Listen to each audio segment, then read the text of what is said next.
Alright, let's get started. Got our Eevee, freshly hatched today.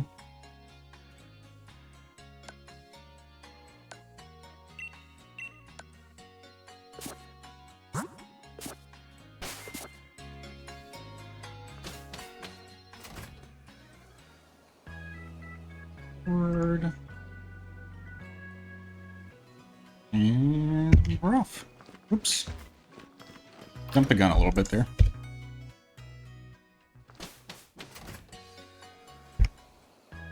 There we go.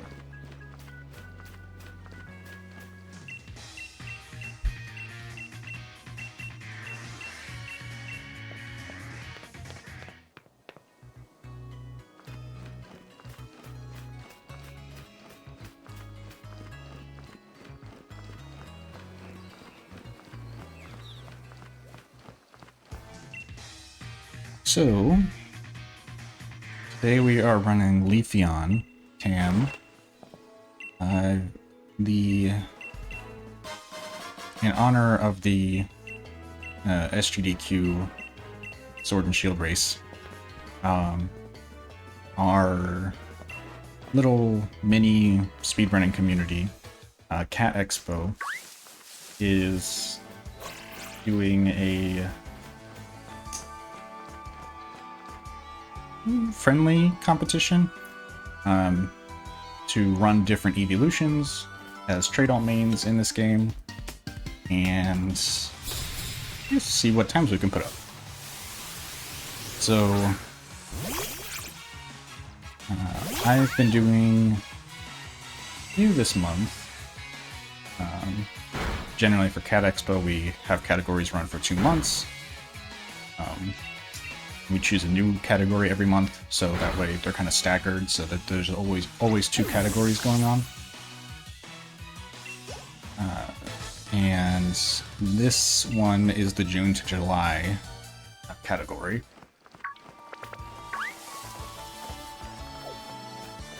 So I've done Vaporeon, I've done Sylveon, I've done Flareon. This month, or this past month and a half. I've done all the evolutions before on Switch 1, but I'm churning my way through them on Switch 2. Switch 2 saves about 9 minutes just on faster load times and quicker menus. So, you know, instant PB. And then I've also made some minor routing adjustments to most of the routes so that I'm saving even more time.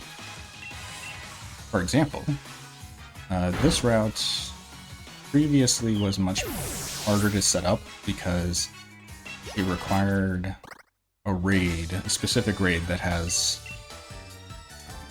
gives the X Scissor TR. TRs being a version of TMs in this game. And that raid was difficult to find because it's just not very common.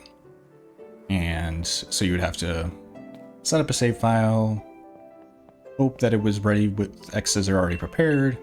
If not, reset your save file and start over again.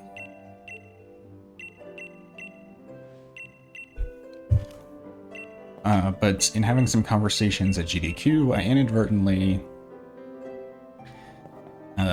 got the idea for a new reroute, which does not use the X Scissor TR, and it does use another TR, but one that is much easier to find. And I'll explain that when we get to the wild area.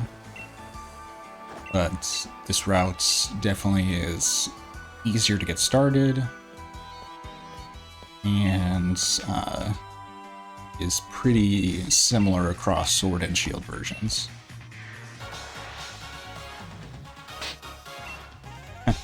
Yeah, so I got rid of X Scissor because that's hard to find in Shield and even harder to find in Sword, and I replaced it with Seed Bomb, which is pretty easy to find because multiple dens in the Dappled Grove give Seed Bomb.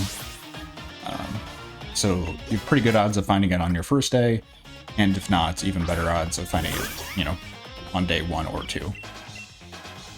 And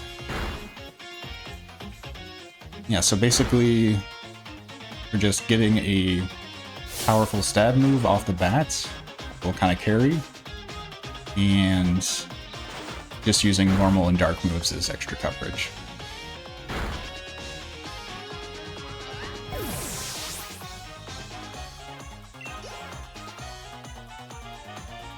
And I think they should put up a pretty good time. Did Flareon yesterday and got 350, and I think this should beat that. So I'm thinking somewhere in between the Sylveon Vaporeon tier and the Flareon tier. So like high 340s. That's just a rough estimate.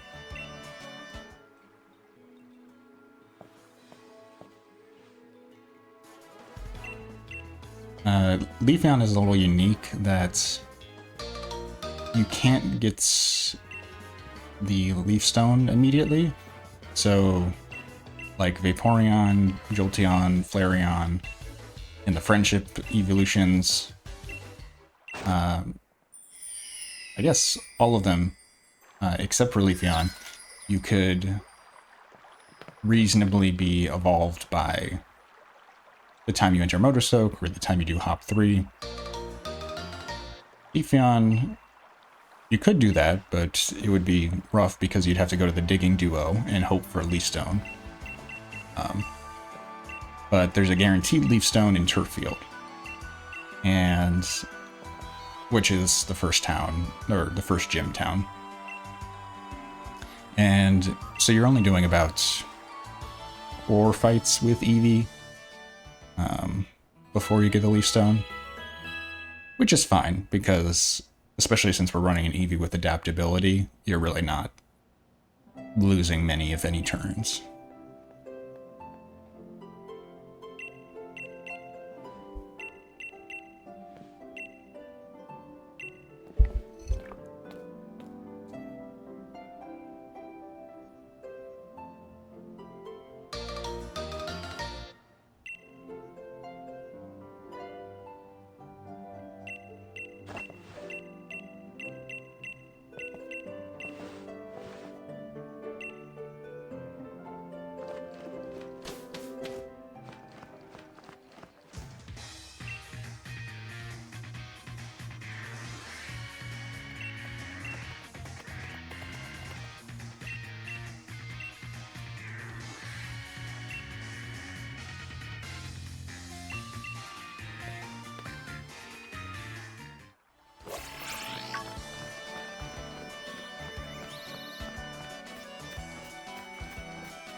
I did take the plunge finally, and I downloaded Sword yesterday. So I have officially purchased Sword version after 5.5 years.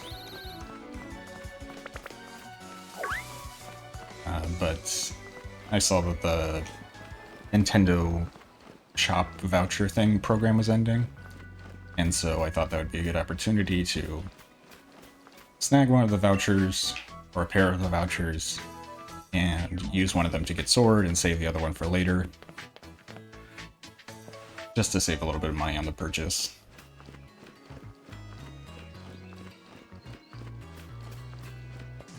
And so I could have run this on Sword,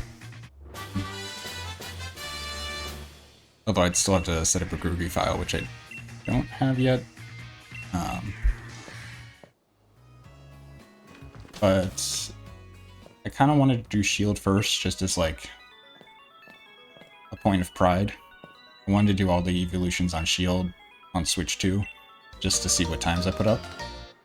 And then if somebody puts up like a drastically better time on Sword version, then I might be more inclined to rerun it on Sword.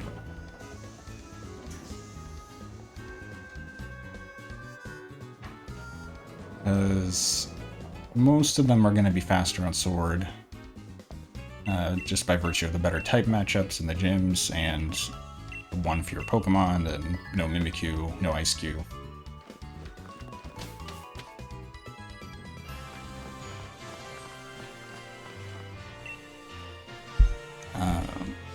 And for this one especially, I did route it for both versions for help out other people might be interested. As a quick comparison, let's see. In the 4th gym, you use 1 X item on Sword version. Use an X attack on B. On Shield version, you use 1, 2, 3, 4, 5 X items. So you're X attacking on every fight in the gym, because you're using most of the Pokemon in the gym, about half, resist grass moves, so you're not using Seed Bomb too much. Okay, this is rain. Oh, lightning, okay. Should be Manectric here, which can easily Death Orb.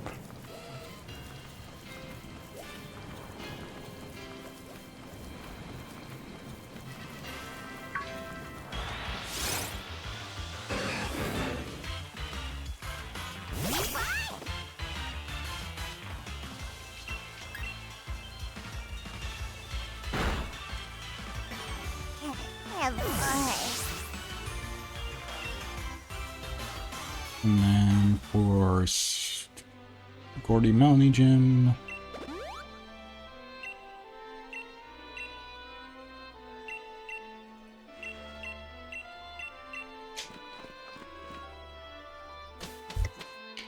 you're using 2 to 3 X items on Gordy and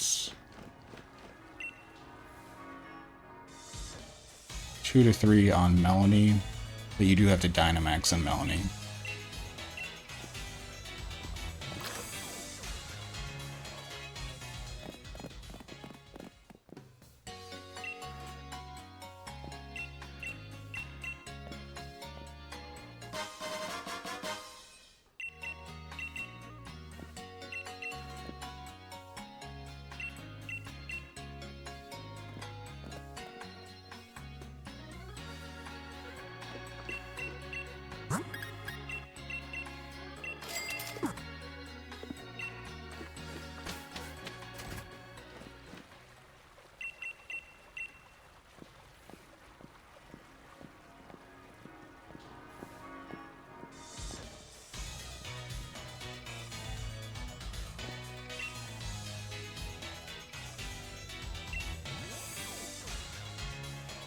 Also, Dynam, why are you up before 7 a.m.? Unless you have work today, which, okay, that makes sense, but...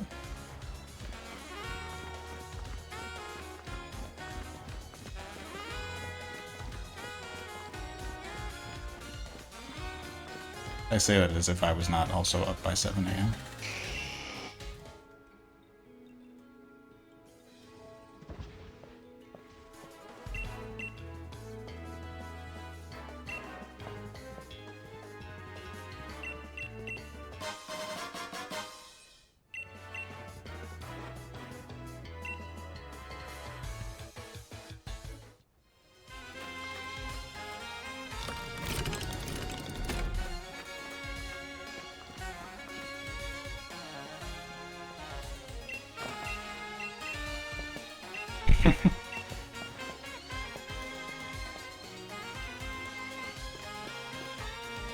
Okay. I won't worry about it.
But yeah, another improvement I did on this route was there's just significantly less move teaching. The old route was kind of convoluted with like teach facade, and then like later you're going to teach retaliate, and then you're going to delete retaliate, but then you're going to need to reteach retaliate.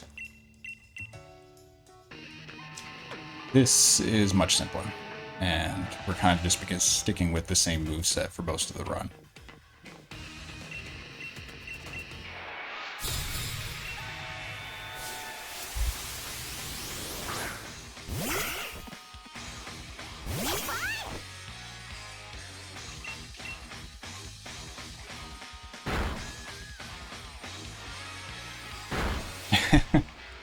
Yeah.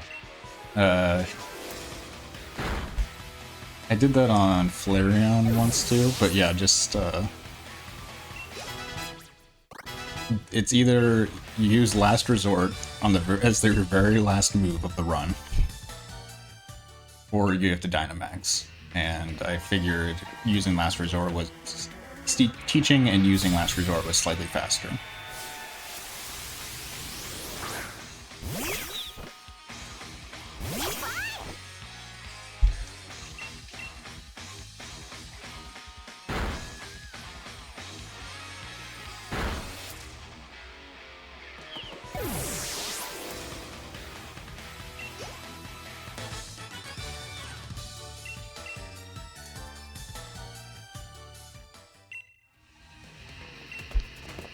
But it is fun. I mean, also, when else are you going to use Last Resort ever? Like, especially in a speedrun.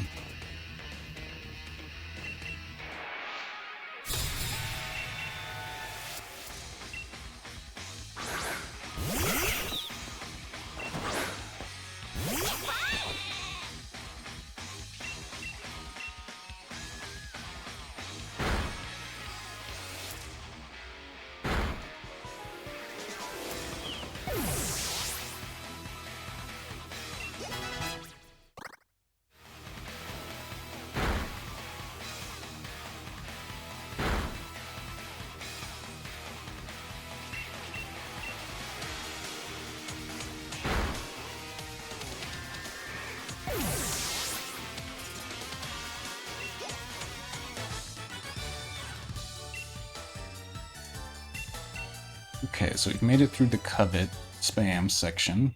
Oh, we still have a few more covets, but most of the coveting is done.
Okay.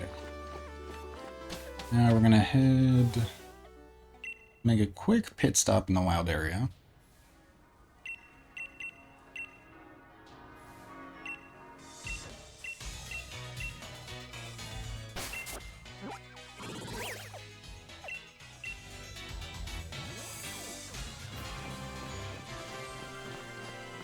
So currently we're rocking a 60 base power move.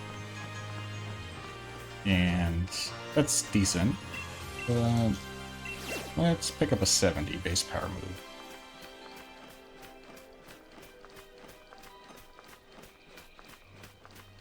Which, with adaptability, is buffed even further.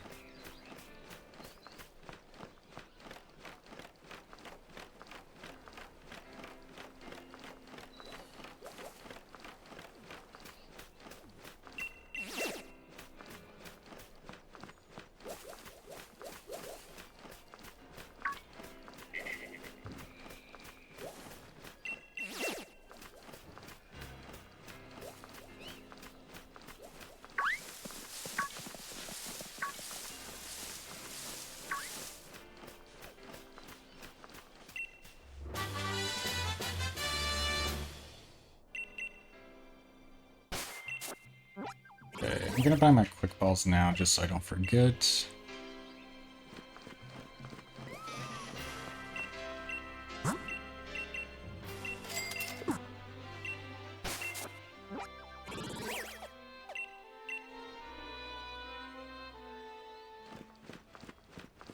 Pick up the silk scarf. And then we're gonna equip the skill scarf. And teach facade. Part 2. And then we'll be good to go.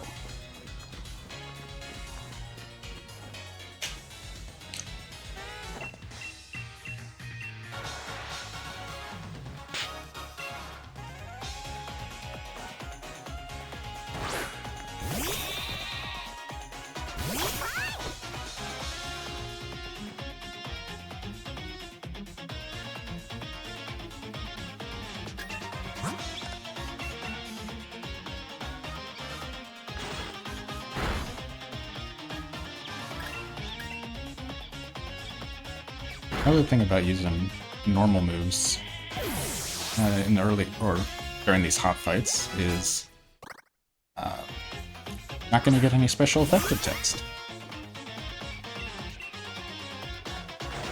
Special effective, super effective. You know what I meant. Special, super effective, special text that says super effective.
Now we're getting to our last usage of Covet, which basically doesn't matter if you use Covet or Facade in this fight, but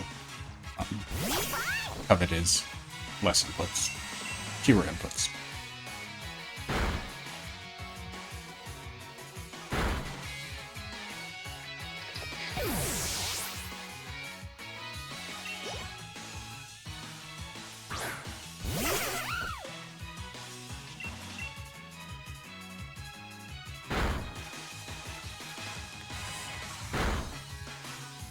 I think attack that.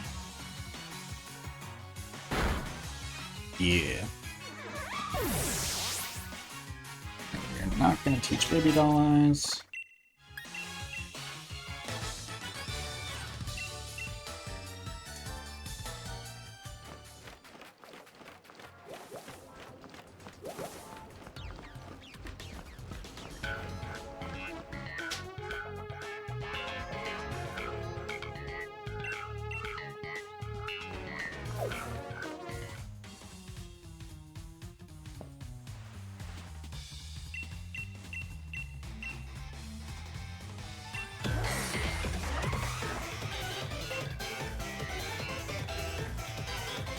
And this will be our last fight as Eevee.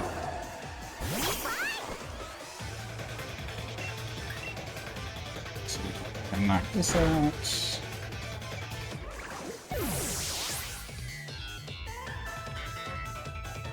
I like to set up on the Gothita whenever possible instead of the Solosis, because the Solosis is just much scarier. I've been confused by it too many times, and it does more damage, typically.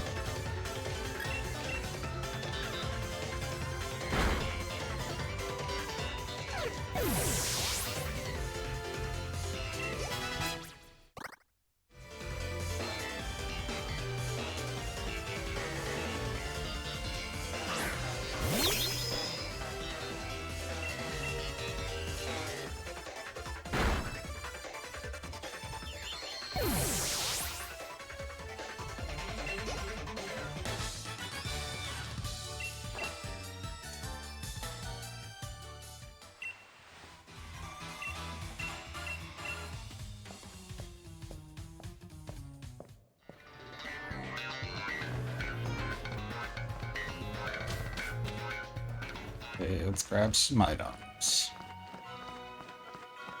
Our healing items.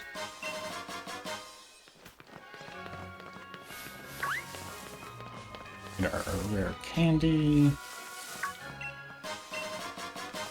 More healing items.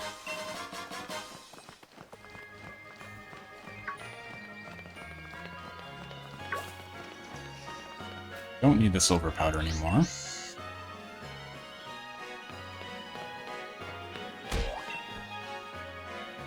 This might be like the most dense item area outside of the wild area.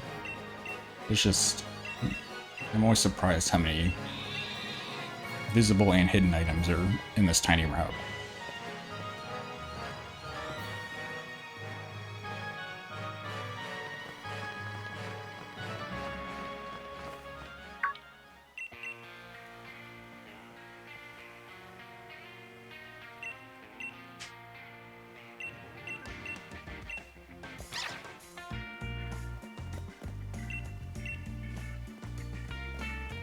And if you want to know where the leaf stone is, we'll be picking that up right about now.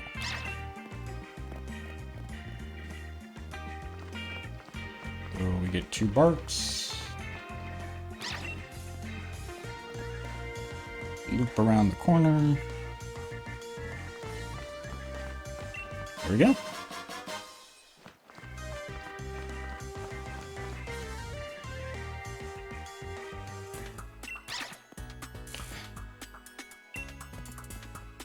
So we're going to be doing our raid next, which I kind of debated whether or not to evolve before the raid or not. The advantage of not evolving would be getting the adaptability boost and not being weak to a potential poison move. I think just the raw attack stat boost and the resistance to grass moves is worth evolving before the raid.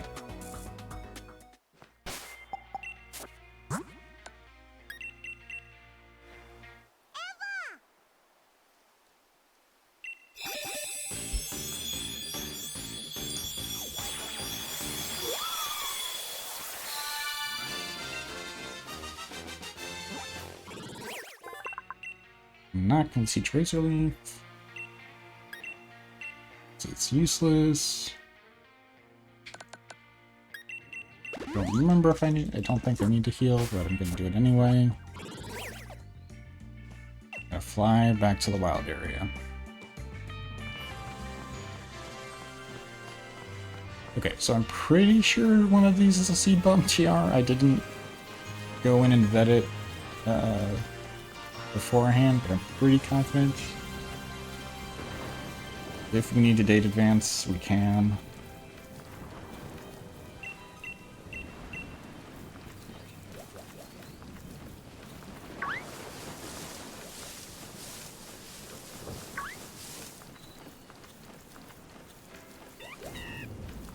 I'm gonna pull up my chart just to be sure.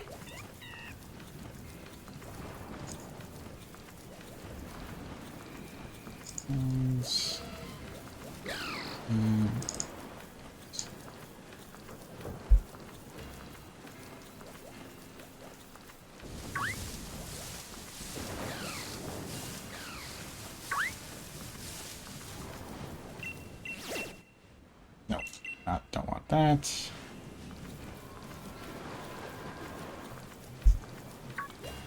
I think this is the one we want, because this should be raid D. Oh no, is this a psychic one? Yeah, this is a psychic one. Okay, we're gonna have to date advance.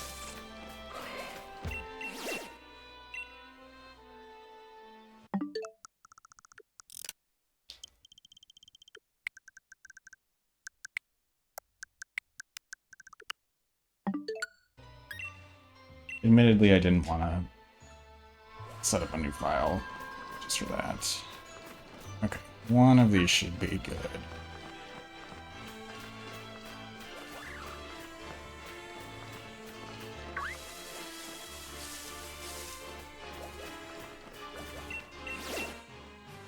Just gonna quickly double check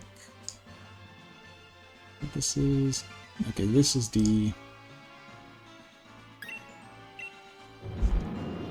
A little bit of time lost there, but I'm fine.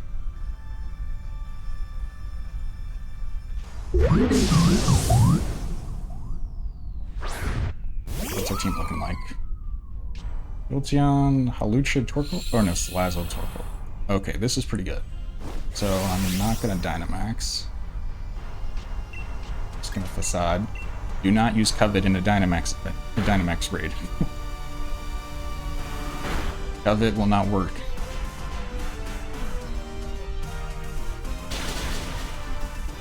One turn?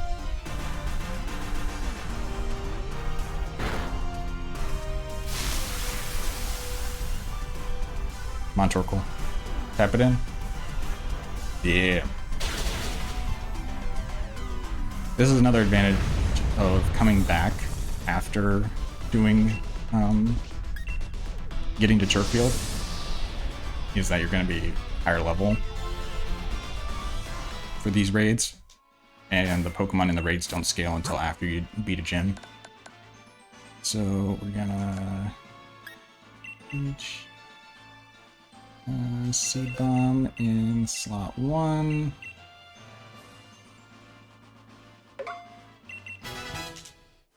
Gonna use some EXP candies.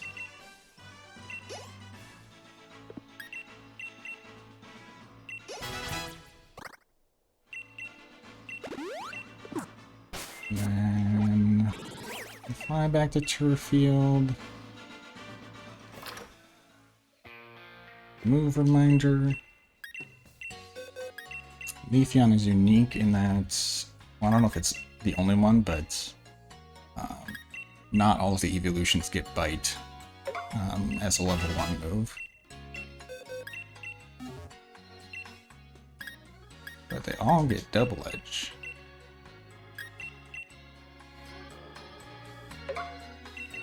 Which is kind of busted.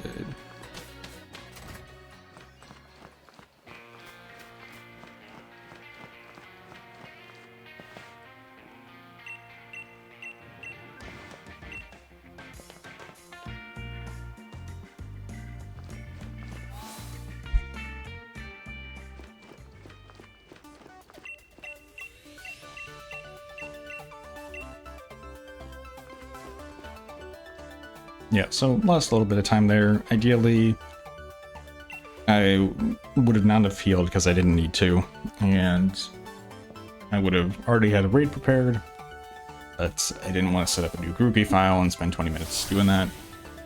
And then what else did I do? Oh yeah, so not setting up the groupie file so I didn't have to date advance. And then also the quick ball thing, and it's a good thing I got the quick balls early, because otherwise I would have had to do more flying.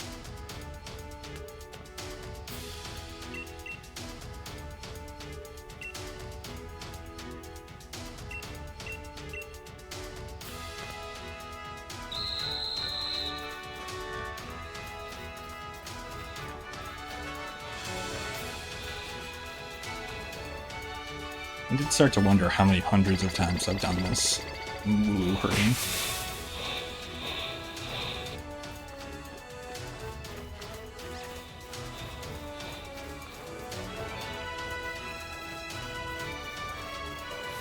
I was thinking compared to other speedrunners of this game,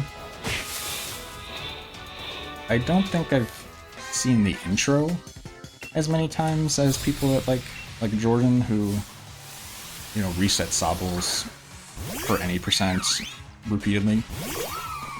But I would... That's not what I meant to do, but it's fine.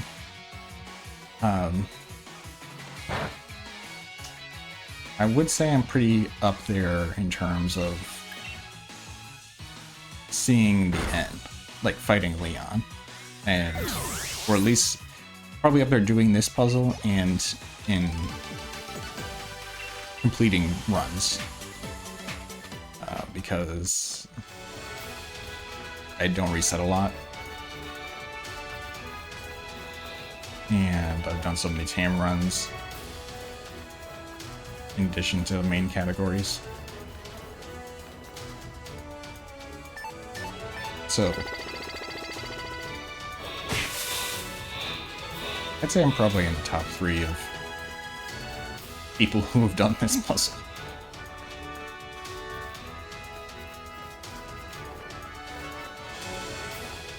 Despite quantity.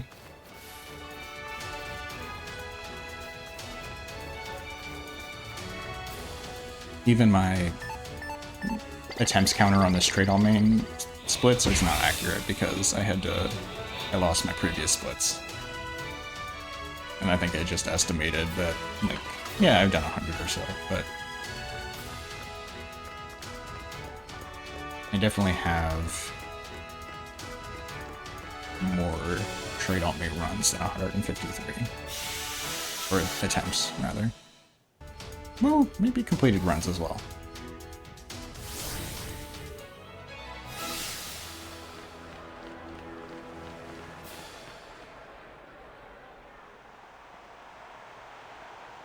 Okay, so we're going to be in the red here, but we should bounce back pretty well on the next split.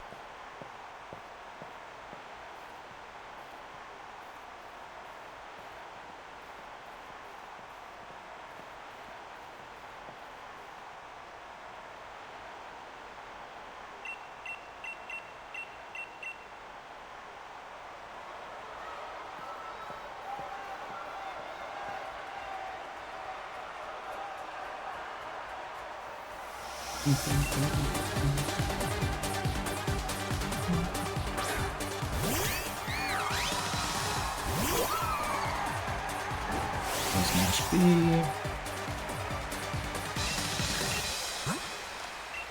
Let's set up to +6.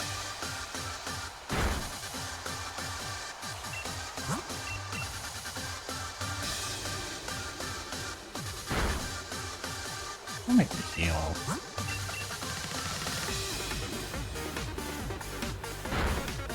Ugh, that's exactly how much recoil I'm gonna do.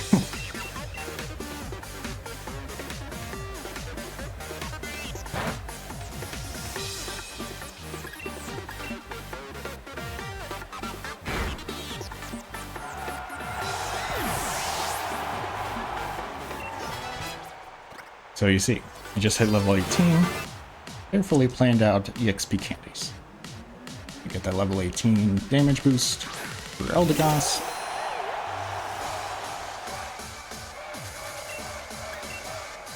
So that we can just +6 Silk Scarf Double Edge.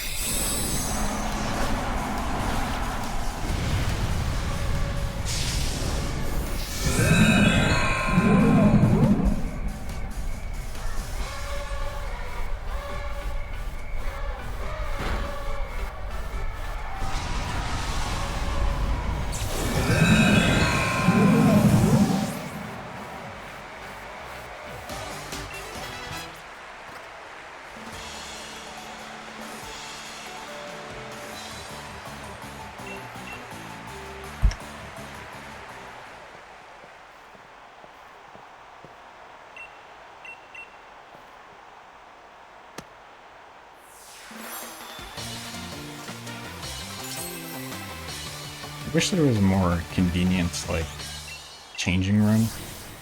Because the only way you can change outfits is by going into a clothes store. And if it was like, you know, if there's one right in the gym, I would totally just run it, put the grass uniform on, and, you know, take the 10 seconds.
No, don't baby doll eyes.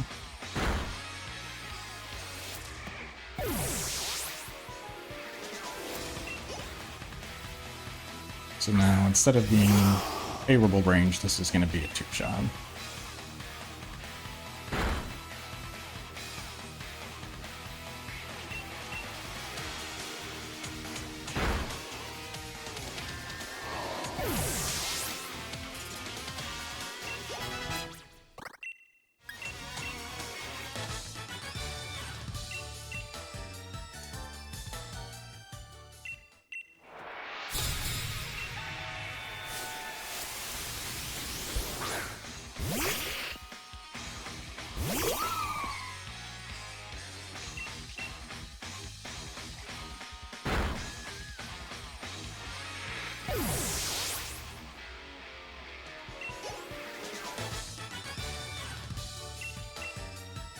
That was a 9 and 16 range.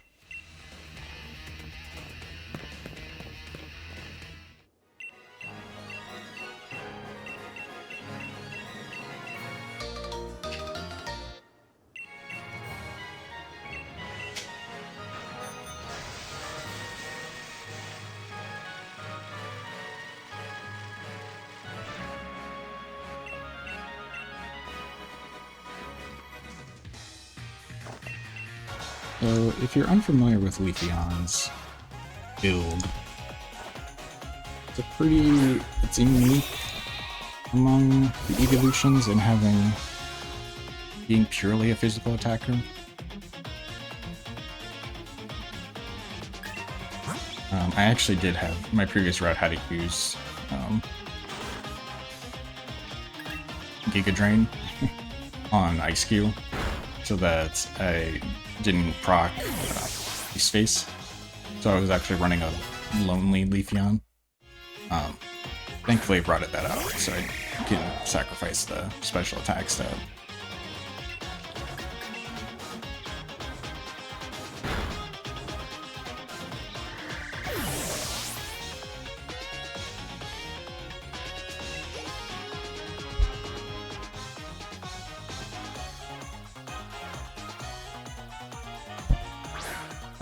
The Leafeon has 110 base attack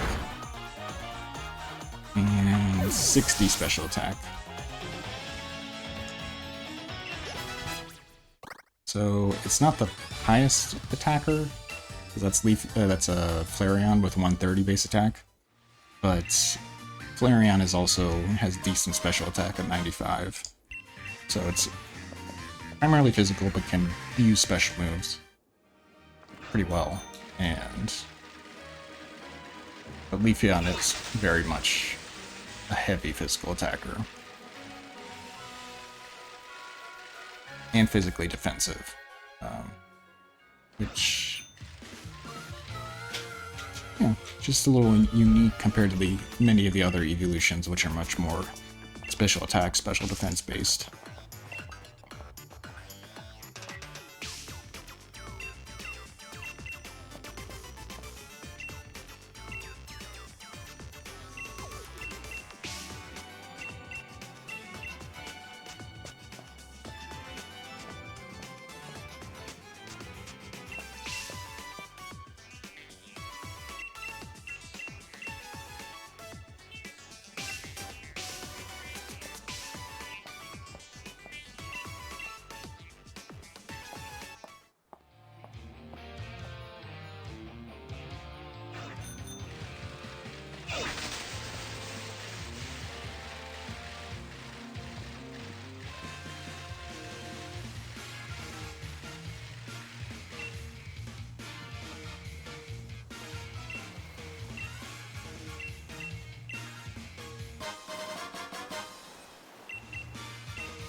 The next few fights, and by that I mean everything up until Marnie 1, are going to be pretty... just spamming A, because I'm going to seed bomb everything with no setup.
Easy.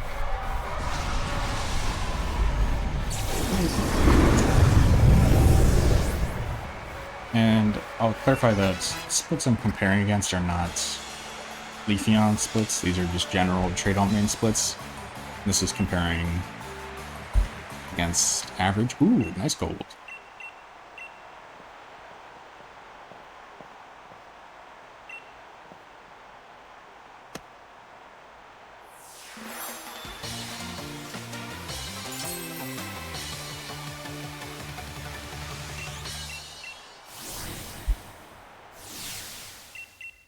So yeah, significant bounce back from first split or from the Milo split where we did a raid.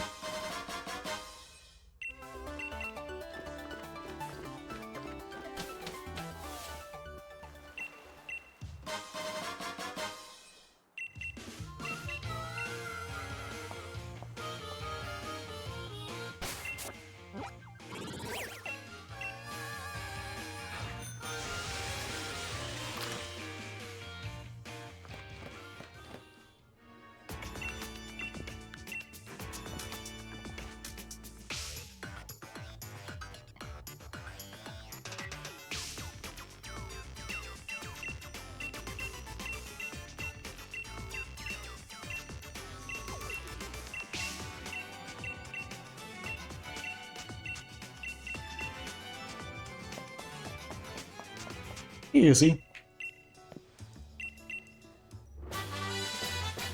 Yes, we are giving Leafeon the spotlight it deserves. I'm doing pretty good. How about you?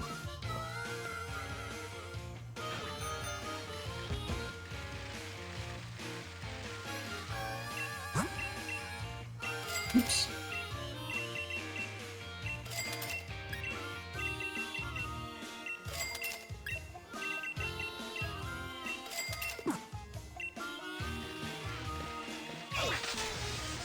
Sounds good. You're welcome to lurk as long as you'd like. We'll be doing this for another 3.5 hours. Or 2.5? 2.5.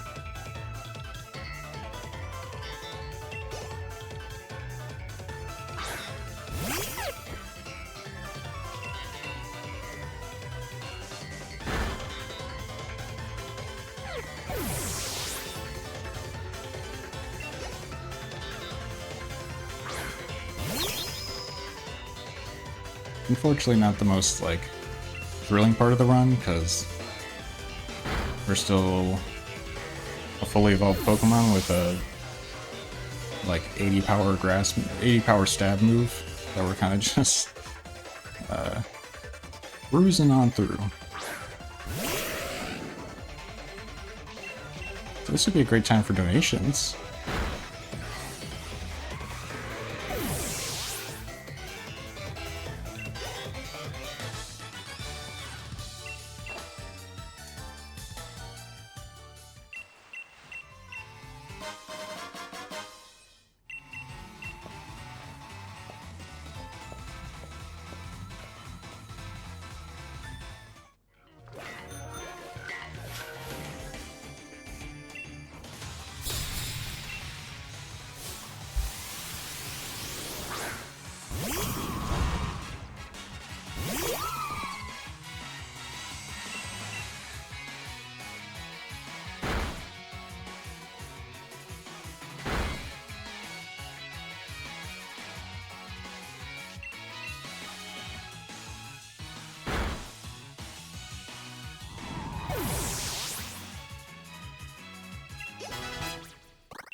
$5 from Sand Beach.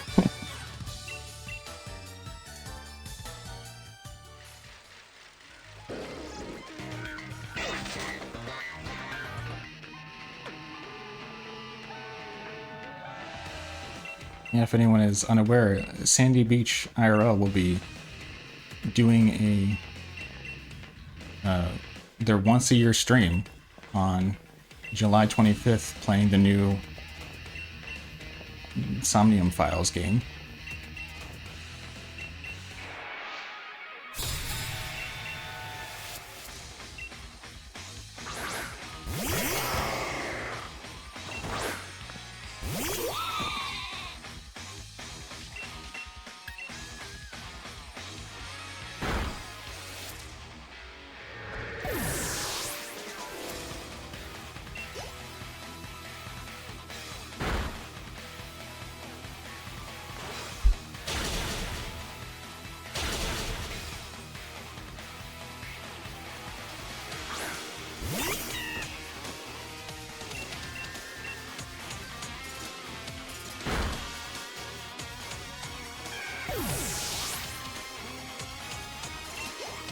It does remind me, I don't think they've announced the host lineup for RAF yet. I wonder if that'll be announced in the coming days, since it's like a week away.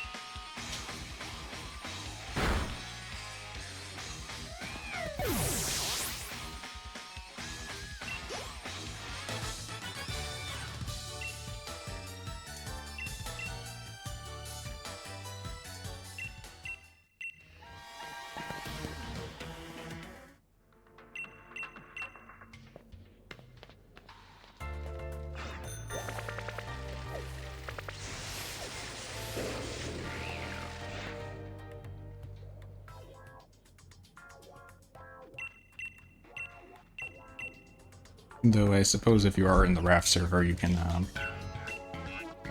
get a sneak preview of who might be doing hosting stuff.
Okay, gotta lock it because we're not using C-Bomb anymore.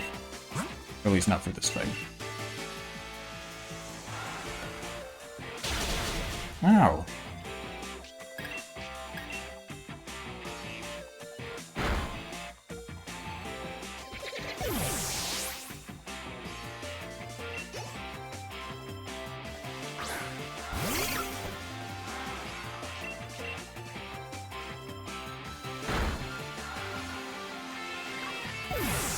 Level up here. The speed is going perfect routing. Our speed went from 63 to 65 right before we faced the Morpeko, which speed is 64.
No problem, Dino.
If you ever decide to do some routing for this game, so each of these Kabu gym Pokemon, they all give different EVs. So Vulpix gives speed EVs, well, one speed EV, and Litwick gives a special attack, and Sizzlipede gives a physical attack.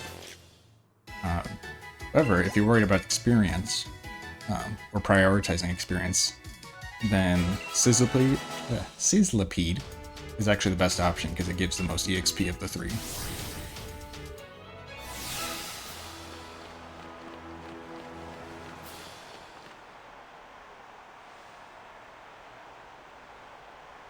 Yeah, it's pretty cool.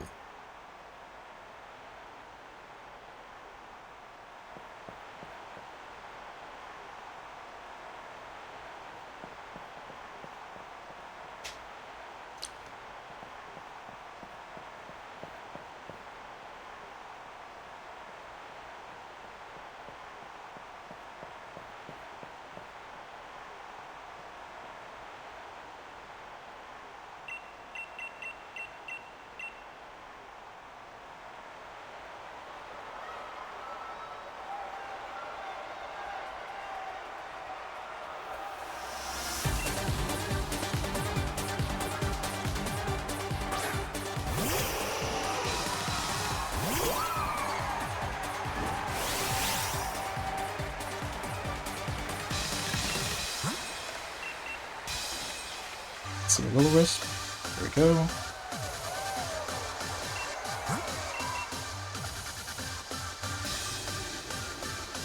Oh, perfect fight.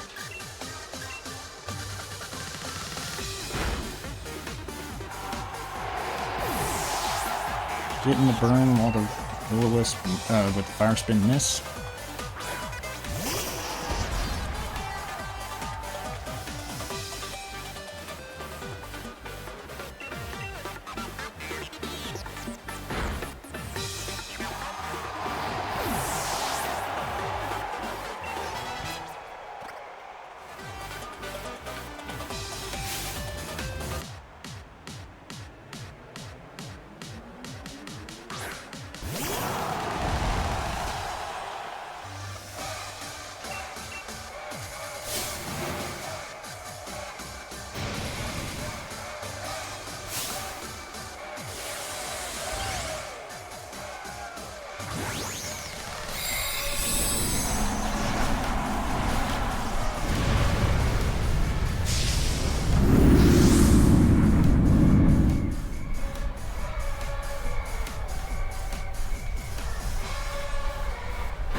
Alright, back in the green.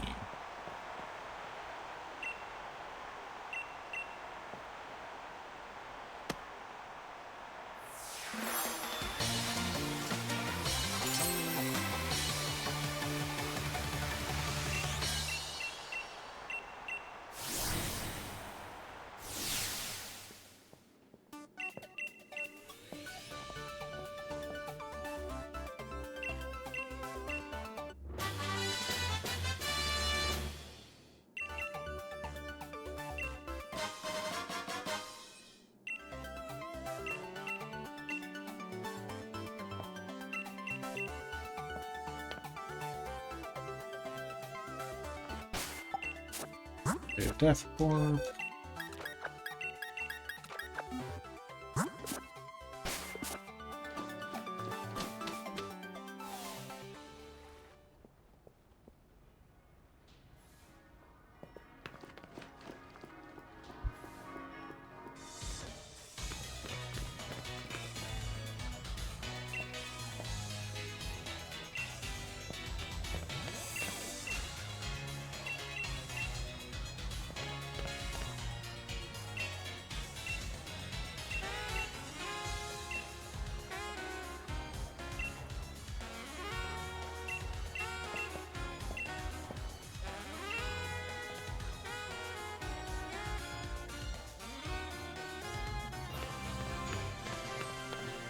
No.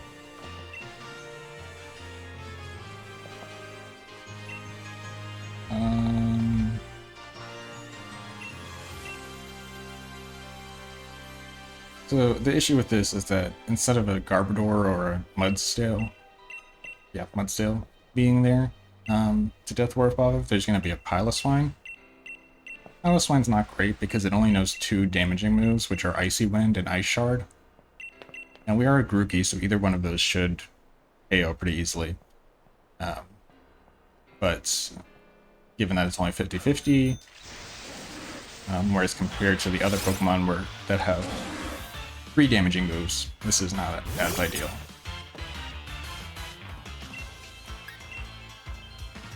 Yeah, because this can happen. And you get the hail damage. Okay, that's fine.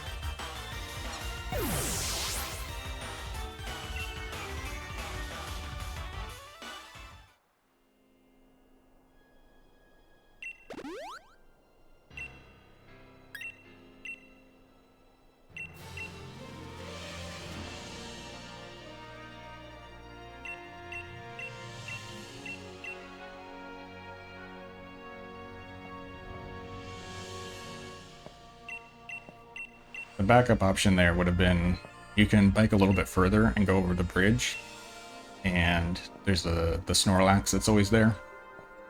I think the Snorlax has all damaging moves, or at least 3 of the 4 are damaging moves. So it's much more reliable to KO you in one's turn, but you obviously have to bike a little bit farther for that.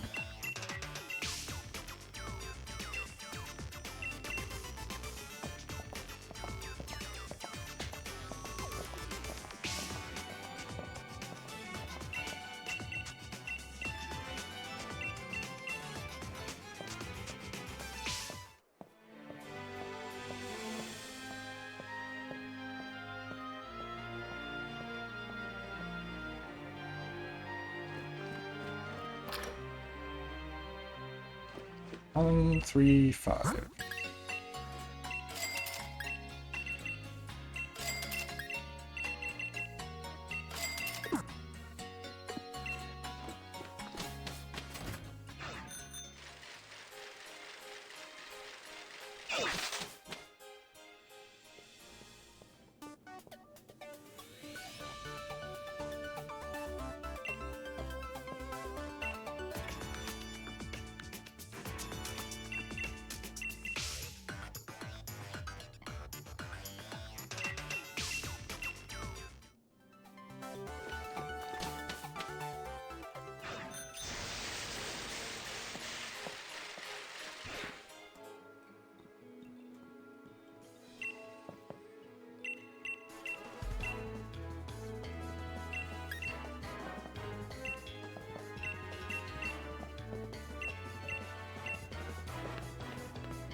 get the rare candy.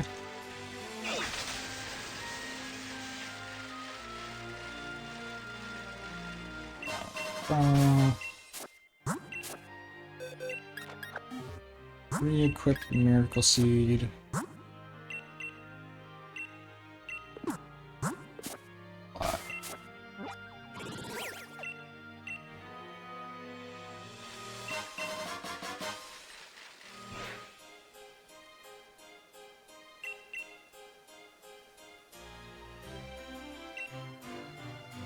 Check and make sure I don't need the muscle band for anything.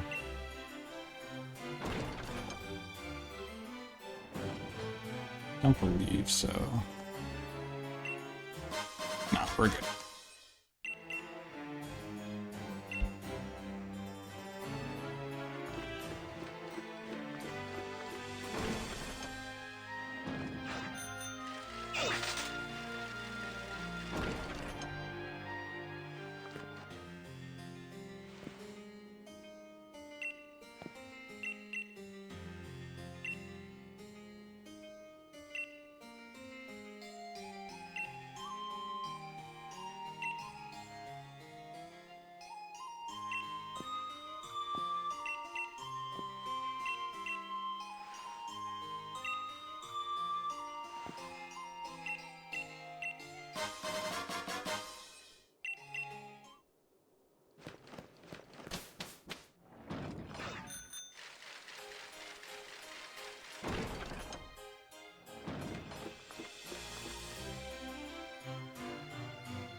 So this route actually has some unique tech for Leafeon, which is kind of interesting.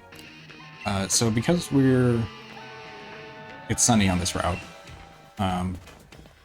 that's actually kind of let me just double check. Yeah, so we don't need to run chlorophyll because our speed is already very high, so we're outspeeding everything anyway. So having chlorophyll would just be useless.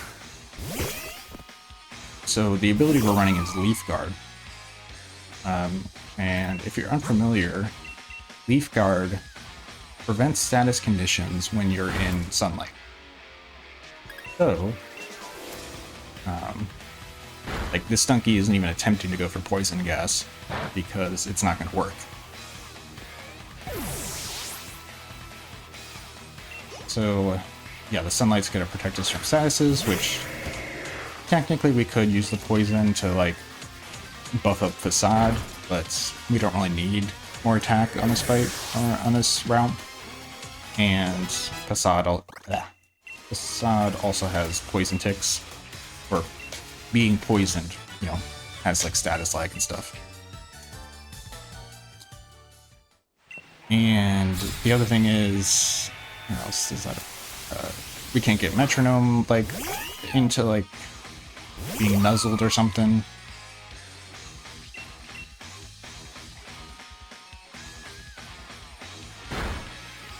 And there's actually another instance where this appears in the Raihan 2 fight, because he leads to Torkoal, which has Drought, and Torkoal has Lava Plume, which has a heavy burn chance, and it has Yawn.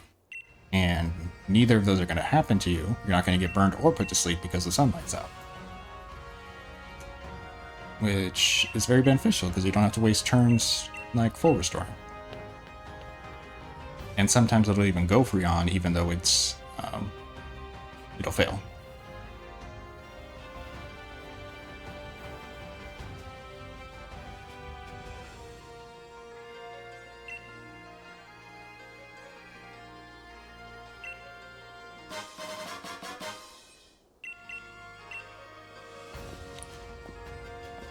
Okay, so we need to equip the Silk Scarf and then use candies.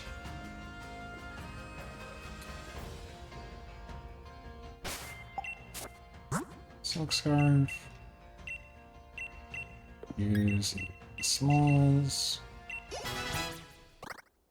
Use one rare candy. Go.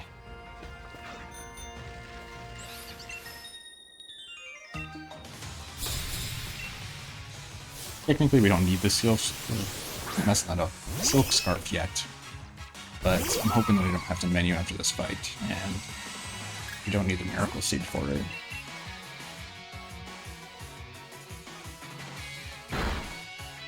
That kind of hurts. Okay.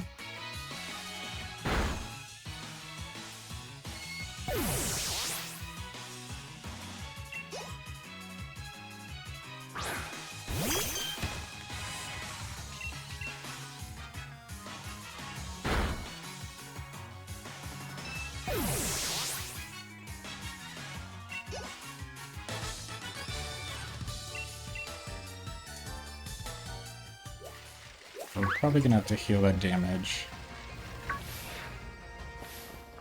First, yeah, we're gonna want to know where the dig TM is. That's what we're gonna pick up right now.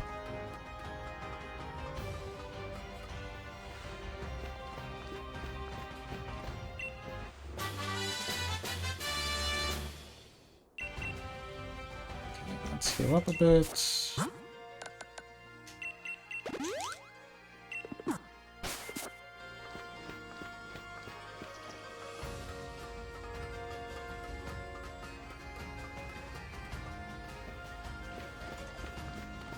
I don't like that. I don't like that. I don't like that.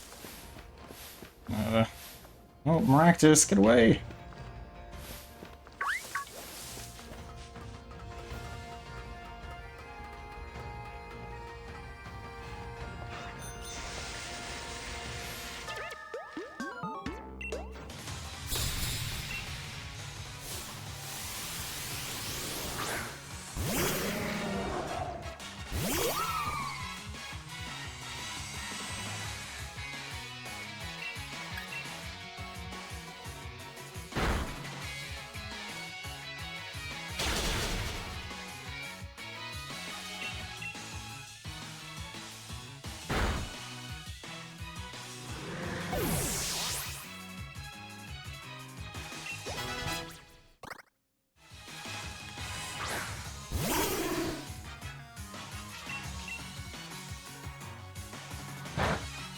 Side to break the sturdy.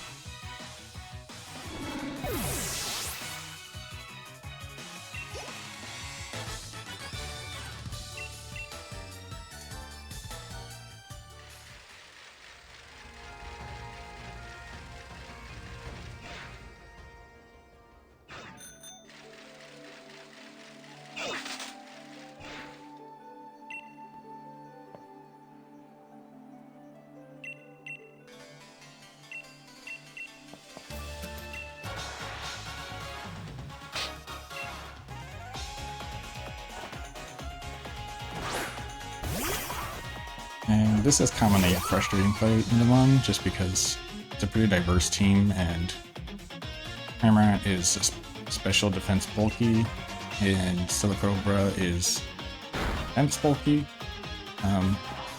Luckily, Leafeon's kind of goated, so we don't even have to do any setup on this fight, and we can just one-shot everything.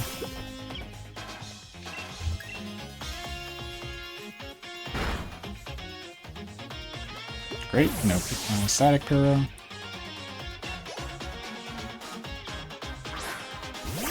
We are going to get super effective techs, but it's fine.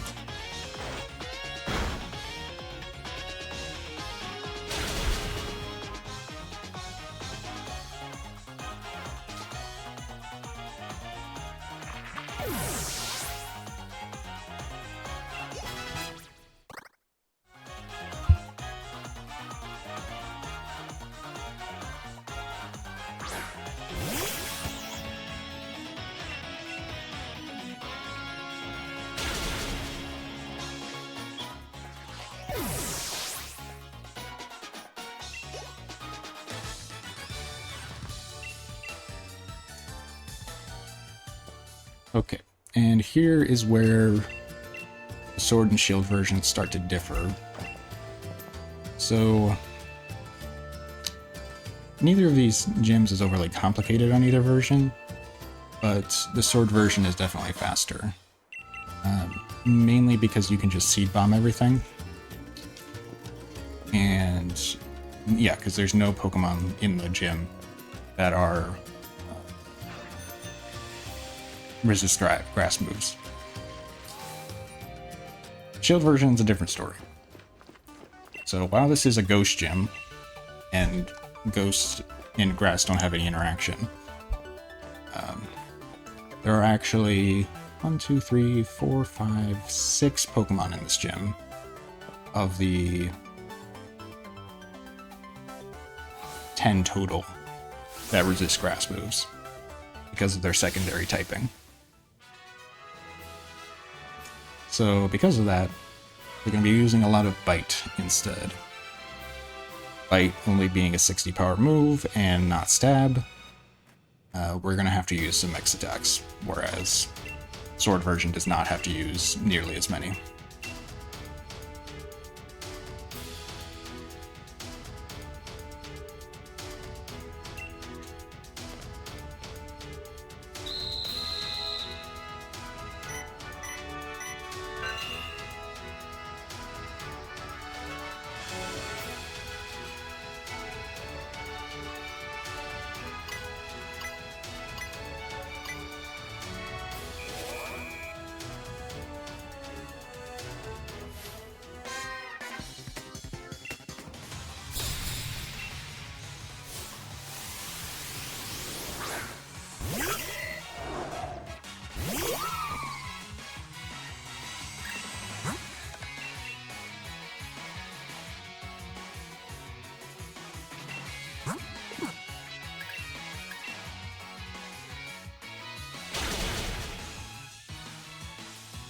If you're unfamiliar with what just happened, Pumpkaboo has the move Trick or Treat, which adds the ghost type to your Pokemon.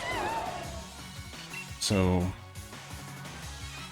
what it did was add the ghost type to Leafeon, so it's a grass and ghost type, and then it used Shadow Sneak to hit me for super effective damage.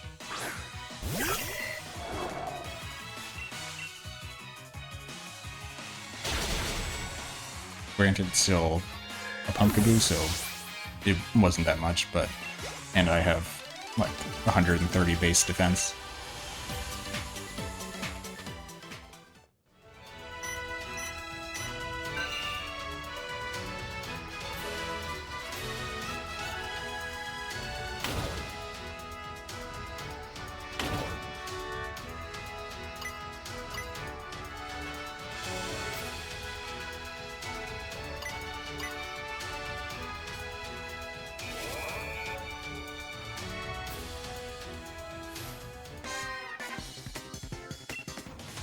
And this Corsola we could technically two-shot, but we're going to set up an X attack anyway, because it has weak armor.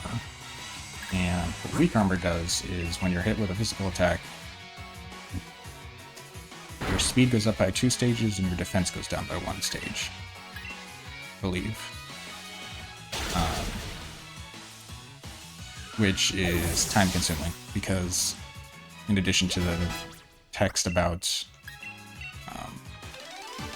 stat changes, you're also getting an ability proc,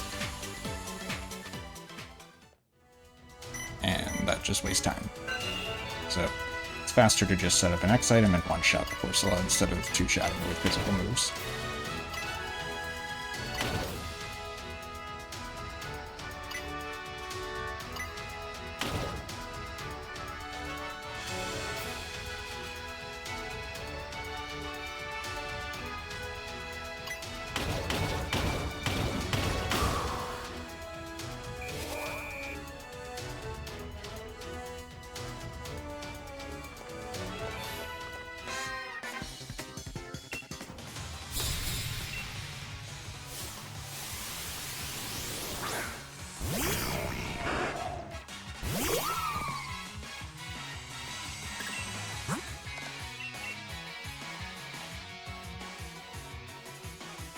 Moonlight is good. A Seed Bomb here, just because it's either not very effective or super effective. Doesn't really matter. Might as well see CPB.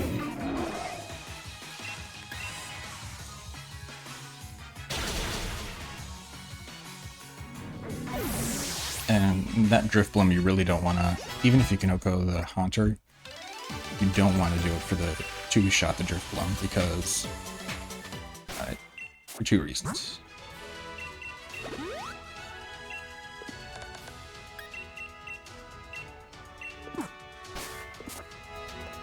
The Drift Bloom has one, it has Phantom Force, which kind of functions like Dig, that there's a invulnerability turn where it hides, and then it attacks on the next turn.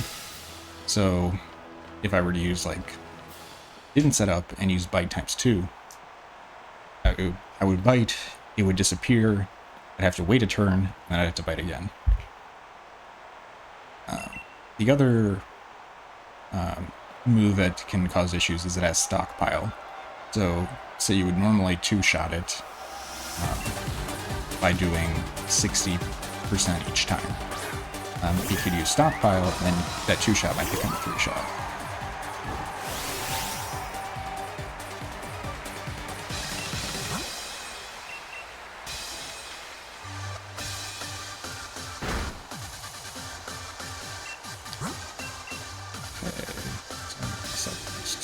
+4. Gonna use Seed Bomb, which is a non-contact move, so it will not proc Wandering Spirit.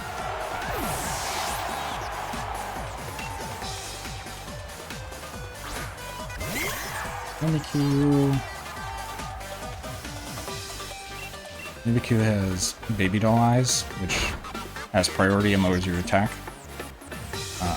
Luckily we have some buffer that we only need to be +3 for this fight, so if we do get one Baby Doll Eyes, we're fine.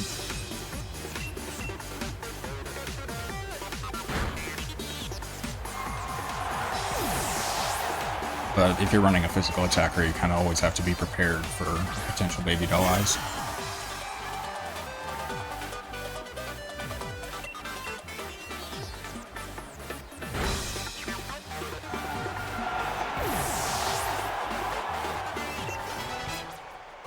That Cursula likes to use Curse, so another reason you want to knock it out in one shot, because Curse is not fun. Even if you heal so that you're not getting killed, it's just very time consuming.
Hello, Sandy. Thank you for your donation earlier.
Usually I would, oh, probably because Sword to Shield differences, but this Hatchram and then the Gothorita are going to be ranges. Hey, Groucho. Hope you are doing well.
Thank you for clarifying, Sandy. I was getting ready to time you out for that, but I see that you have the credentials.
What kind of game even is the Somnian Files? Is it like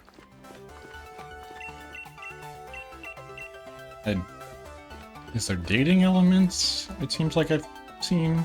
I'm not sure.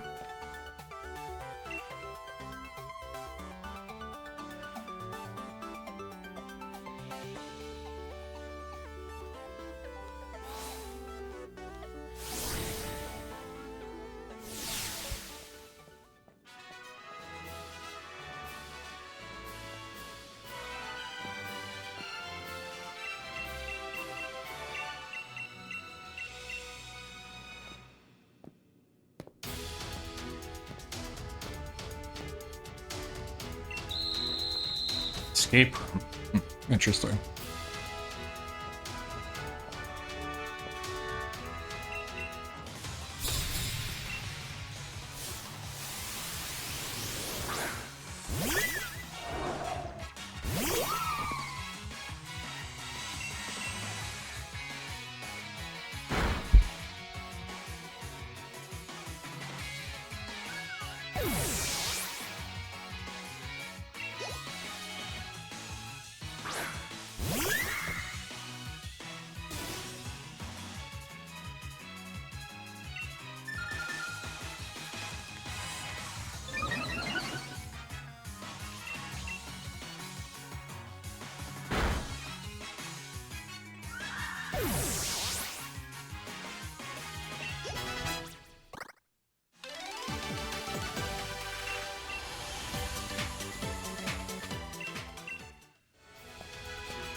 Okay, I know so far this gym has just been spamming Seed Bomb, but it'll at least get interesting on the Opal fight. But until then, it's just more Seed Bomb. No!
No flatter is always good.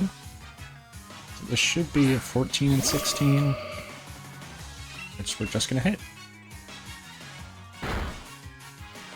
Good.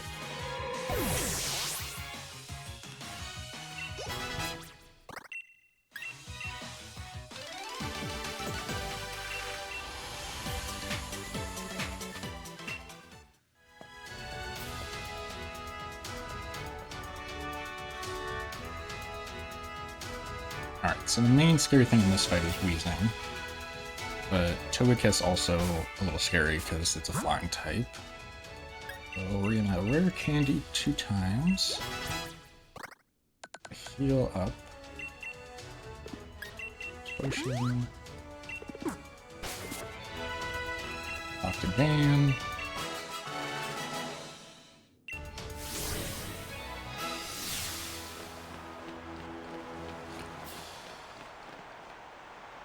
And hopefully we don't get poisoned, but if we do, we'll manage.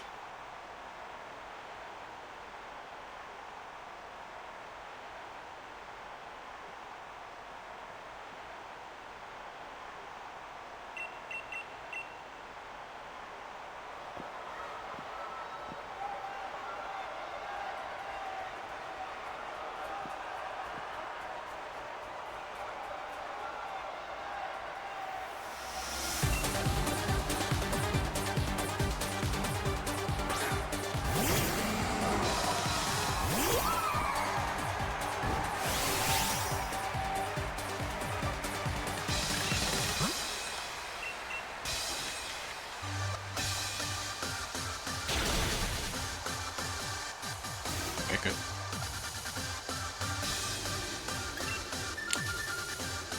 Retrospect probably should have gotten an Expedite after there.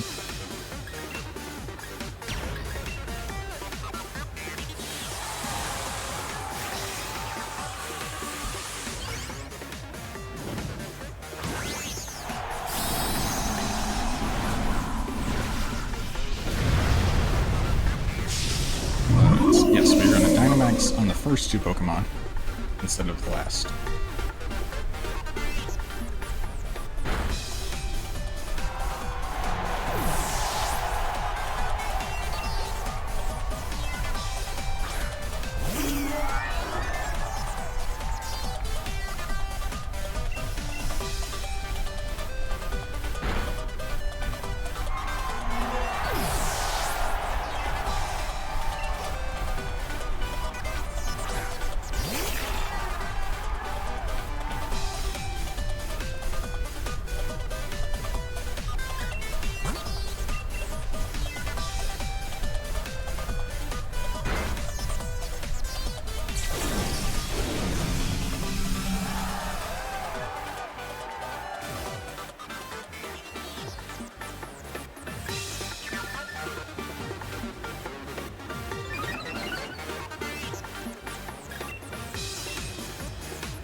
Okay, we should be good from here. I'm feeling a little hesitant that +3 Seed Bomb is going to kill here, but that's what the notes say.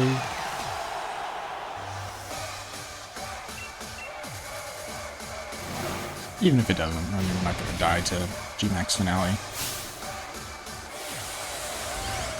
Unless it crits. Then maybe.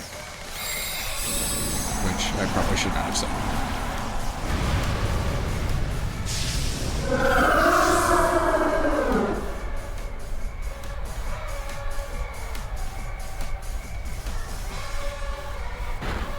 Oh, okay. We are good.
Alright, time to do some shopping.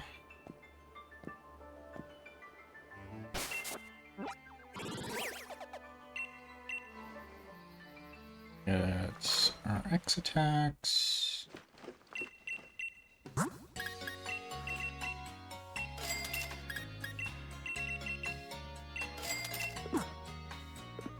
Good. Get the Silk Scarf.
Time for Route 8 roulette. We're gonna see what we find. I'm gonna remember to pick up the quick balls because I have no more.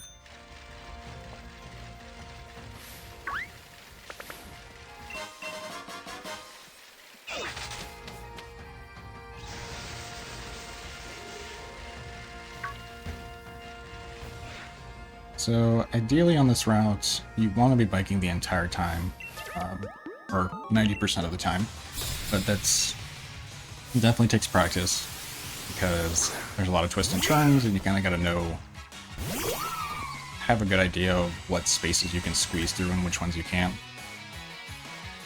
and what Pokemon are going to chase you and which ones won't. For example, Girder and Volibee, those ones are going to chase you. Most other ones will not.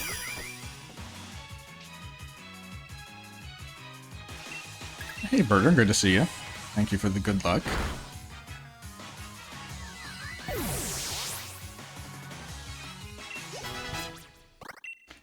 We're not going to learn Sword Stance. Could use it for a few fights, but we're going to decide to delete it anyway because we're going to switch to use the Choice Band soon.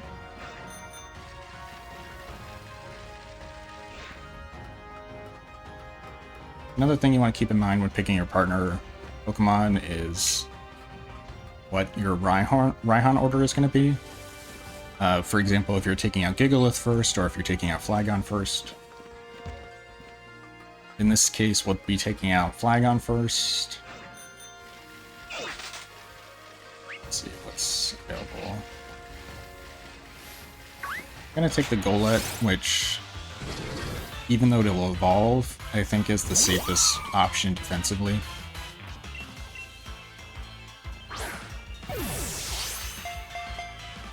Because theoretically, the Boldore could get Steel Winged by Flygon on turn 1 and then Earth Powered by Sandaconda on turn 2.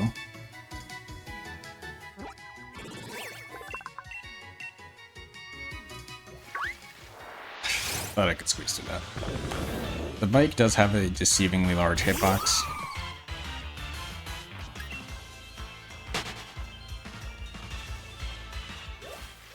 And this guy, you always want to bike past him because if you try to walk through it, you're likely to get spotted. But whenever he's just not, when he's looking to the left, big to go. Okay. So, we already have a Silk Scarf equipped. Yeah, from the last fight.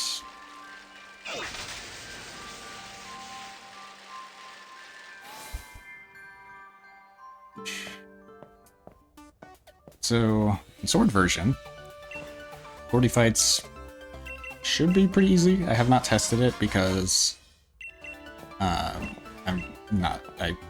I'm a shield runner. So I don't know if any wacky stuff happens, but you should be able to set up on Barbarical pretty easily and then just sweep.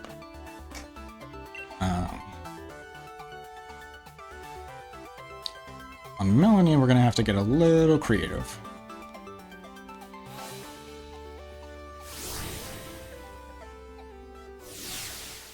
Mostly this Frostmoth is a big pain because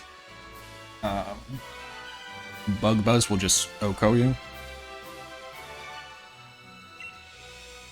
Not that I see it use Bug Buzz very frequently, but it is an option.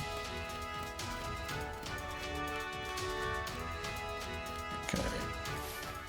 Whoop. Sword works for this TAM. No. I would say Sword is better. Though I have not tested it on Sword.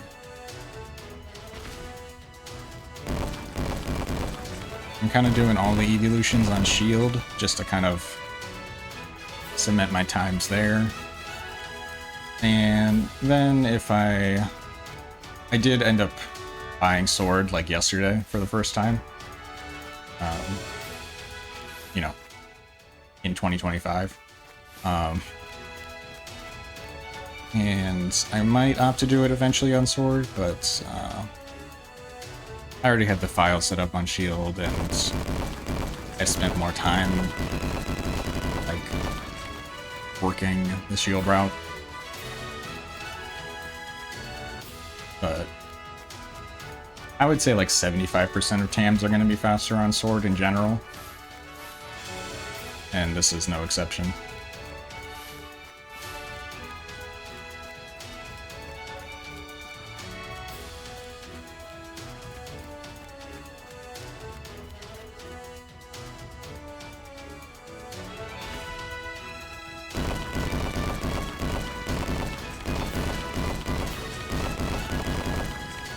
The main reasons for that are, one, the 4th gym has an extra Pokemon. 2, Alistair has a Mimikyu, which has its ability that you can never one-shot it unless you have, like, Mold Breaker. And 3, you have, well, 3, Melanie has Ice-Q, which has a similar function to Mimikyu if you're a physical attacker. And then, lastly, Melanie has Lapras, which is just... I mean, Colossal is also tanky, but has more weaknesses. Probably. I mean, it at least has double weaknesses. Whereas Lapras is just tankier and harder to take out. And if you don't OHKO it, it can set up Aurora Veil.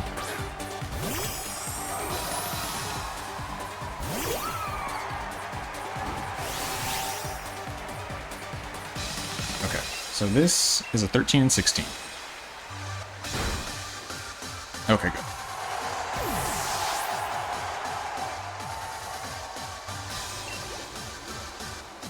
There's no way around that, we just have to hit that. And I'm gonna set up on Darm, since our best stat is defense.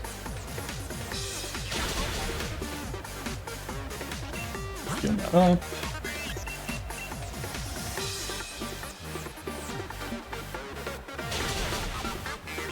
Still hits pretty hard even at +2. X attack. Okay, that's nice. Let's Seed Bomb. Didn't get Icy Wind from Frostmoth. Okay. So now what I'm going to do is, because this Ice-Q has to be taken out in 2 hits, I'm going to Max Strike the first hit because it doesn't matter how much damage we're doing because it's going to do 0 HP. The Max Strike has the secondary effect of lowering the target's speed. So what we're doing is Ice-Q is going to get its speed raised from the no ice form because its defenses go down and its speed goes up. But the Max Strike effect is then going to lower its... Maybe? Did it lower its speed? Yeah, okay.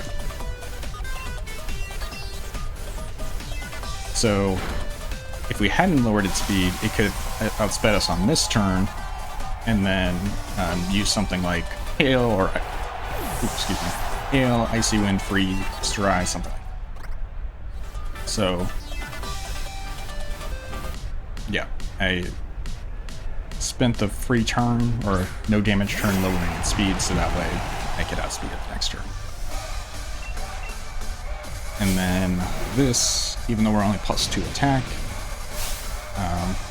we are using Max Overgrowth on Grassy Terrain, which should OHKO.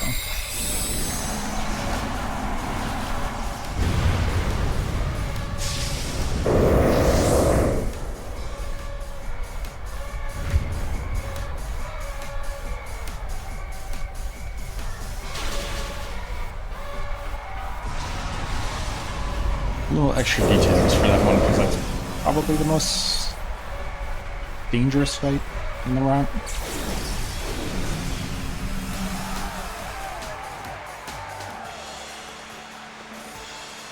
Yeah, I'd say that's the most dangerous one.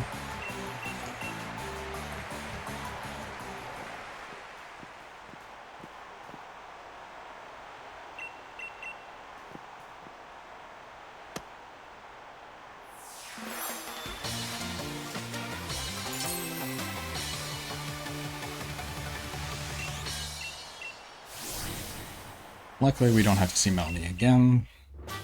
I mean, luckily we don't have to face her team again.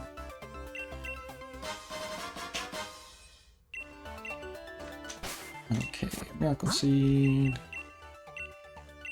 I'm only gonna teach Dig.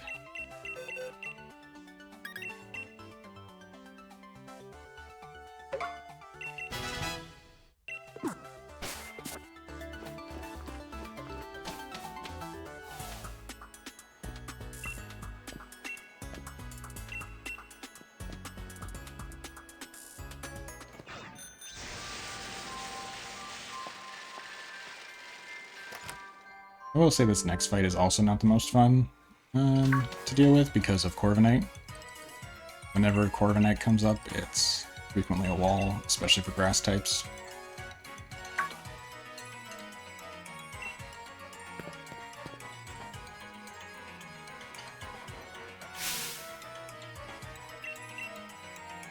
But thankfully we're pretty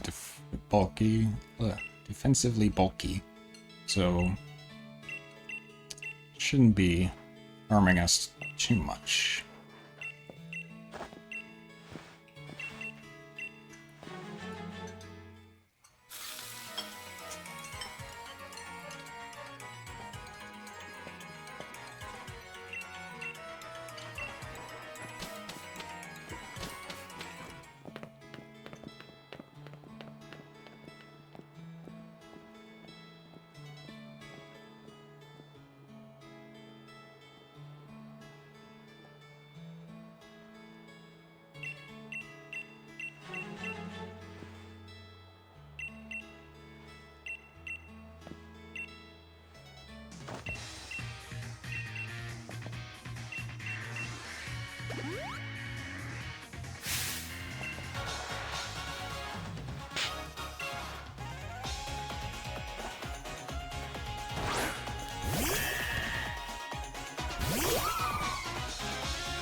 I'm going to start off with an X defend, because we're going to have to two-shot Corviknight.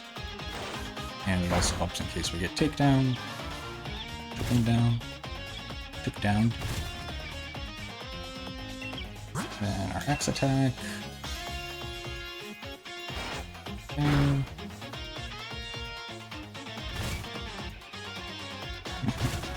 apparently 8 times we have to teach him this lesson.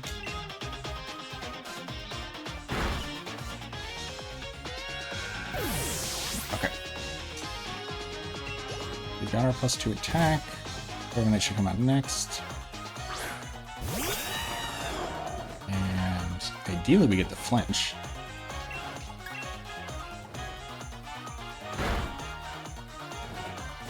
Okay. It's okay, we're prepared for that. So it lowered our speed by 2 stages.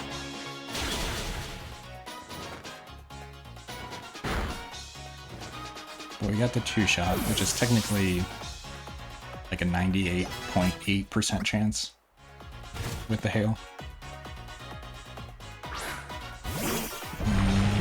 Yeah, C-bomb. Might have to heal. Because Inteleon is faster now after the scary face. Yeah, with the hail damage I want to go.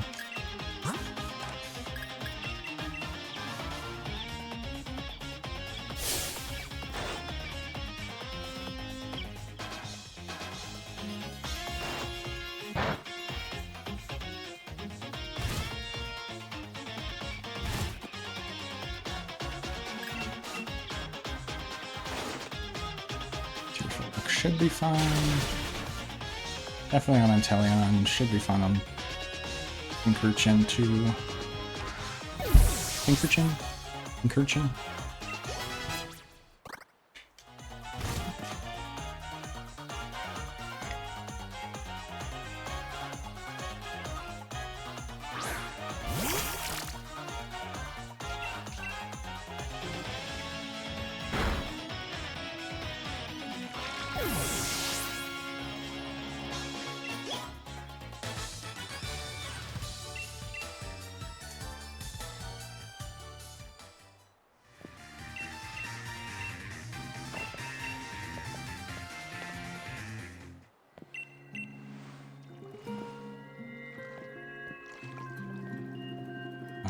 Let's heal.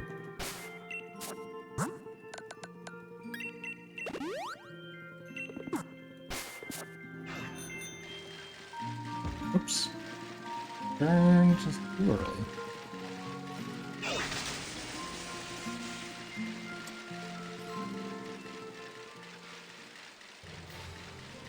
Alright, so this trainer pass, it was, when I saw it, it was always hug this wall. But apparently other people hug the other wall. I don't know, the first time I tried hugging the left wall, I got spotted. So I just always hug the right one, and has never failed me.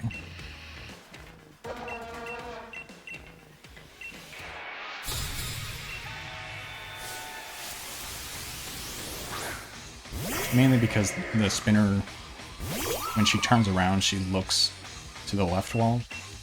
So if you pass her during her spin, then she will spot you.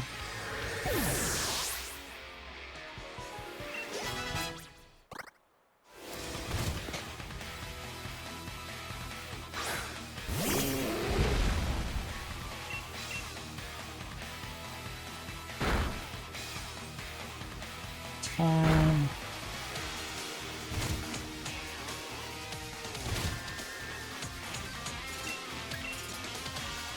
Looks like the best buy near you restock Switch 2s. Yeah, I think it's worth a shot.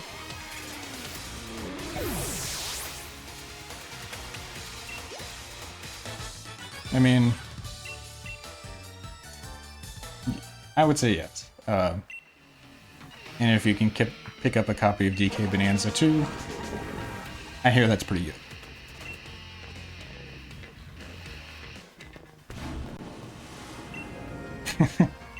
It's a good consolation prize.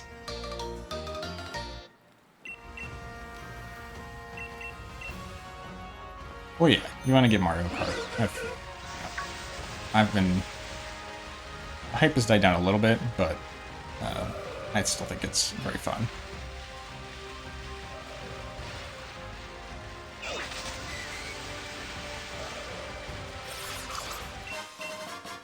Probably don't need that max elixir, but I'm going to pick it up just in case.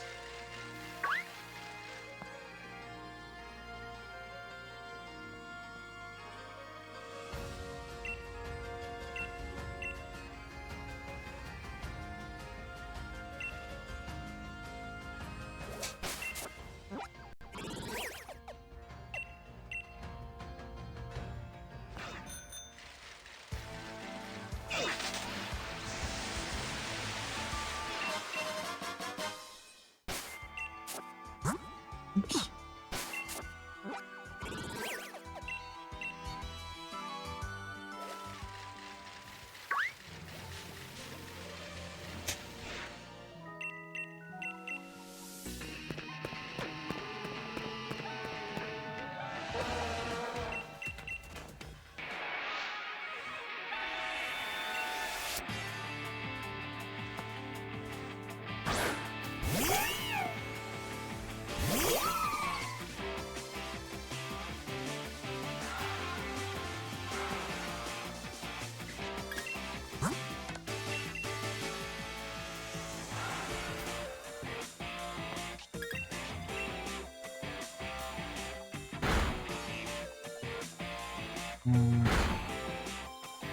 Should be fine here. I did not write out the Sucker Punch ranges, but should outspeed everything, so... Big.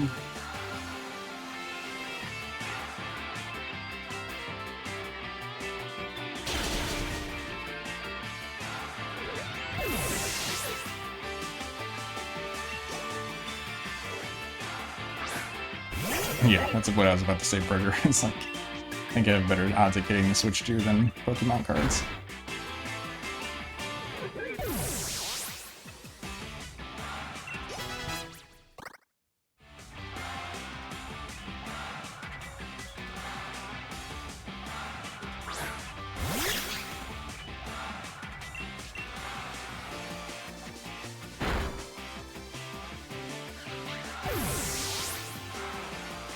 Losing a little bit of time here because we had to go pick up the choice band.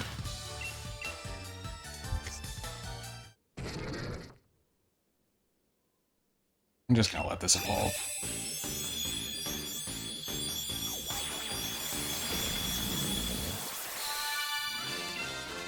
Kroger vending machines.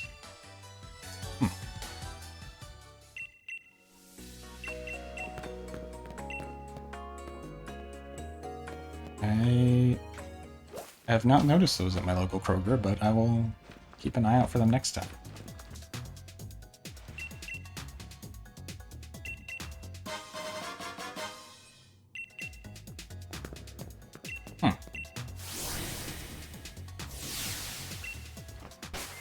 Oops.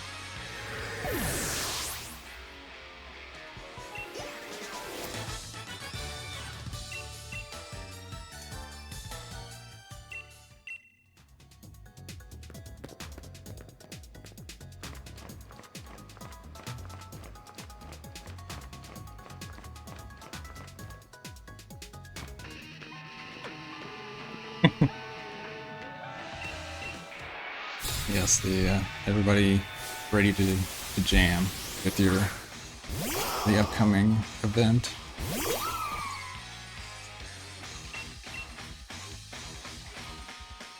My favorite part is that you can't hear him, but you can hear his foot tapping. They decided that was worth providing sound effect for.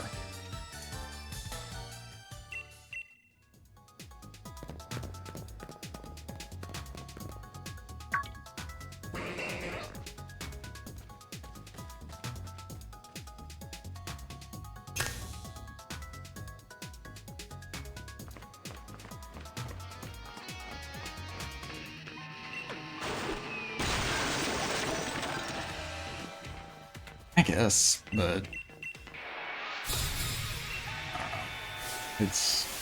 they could have made it like a cutscene and then put music on it. I feel like that could have been a nice compromise.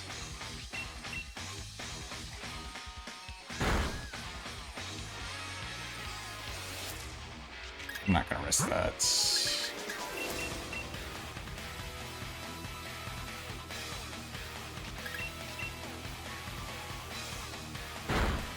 Okay, so our seed bomb PP is low. However, we just see it level 50, and we're not going to be using seed bomb anymore.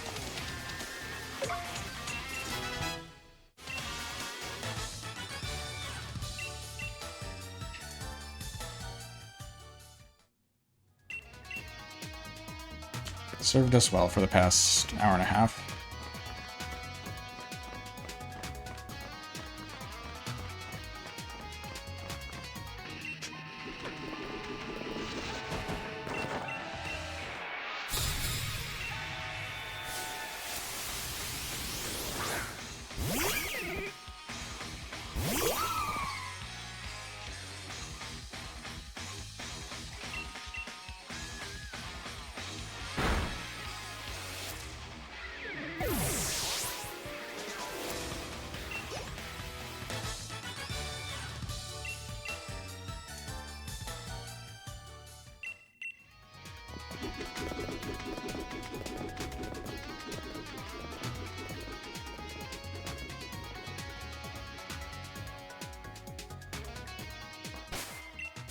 Okay,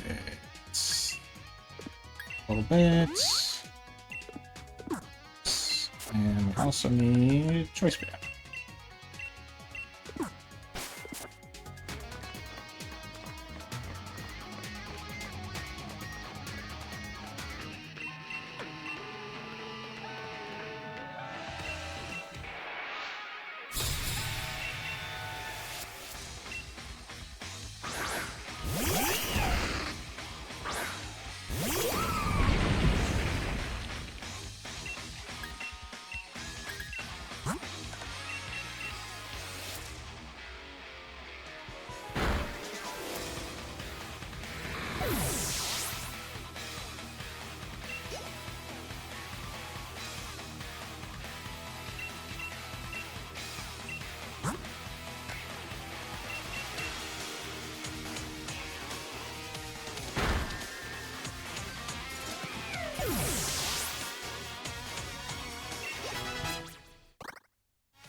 Yeah, that's the downside with Leaf Blade, is that it does have a high crit chance, so that's going to lead to some time loss. And as well, it's a contact move instead of Seed Bomb, which was non-contact. But the extra 10 base power is just worth it.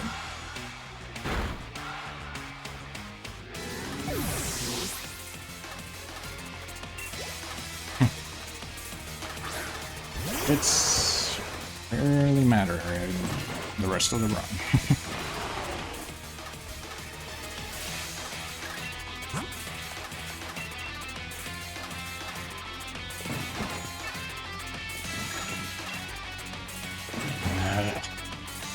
Get obstruct.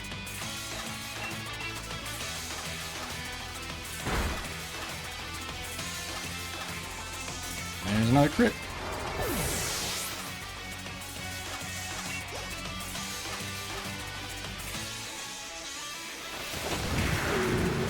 So hopefully this is going to tank. I should have really calced this out. I was probably thinking of Seed Bomb before. But this -2 defense, Sucker Punch plus Aftermath. Okay, no Sucker Punch.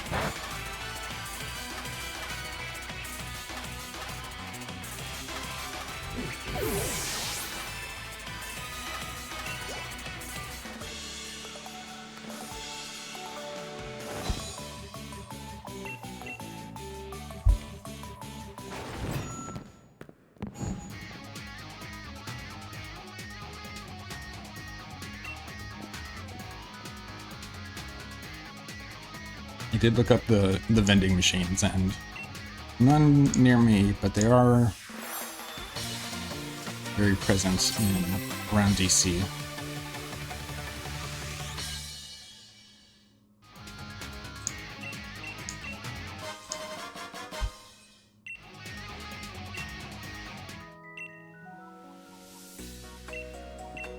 Many? I've done all of them at least once.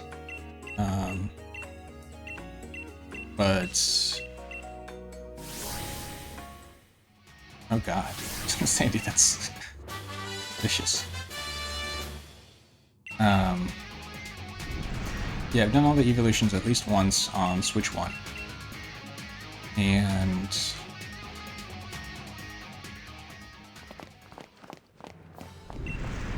I've done... This will be like half of them on Switch 2. I've done 3 of them so far.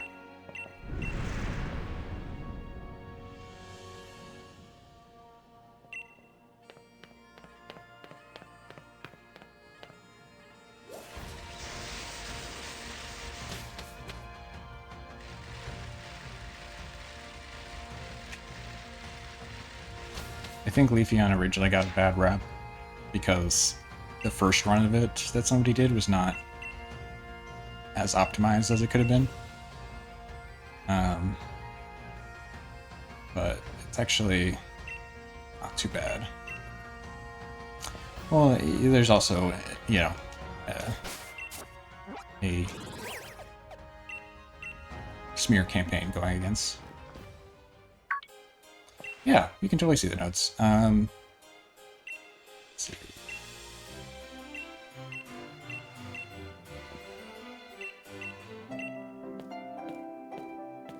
It's working. There we go.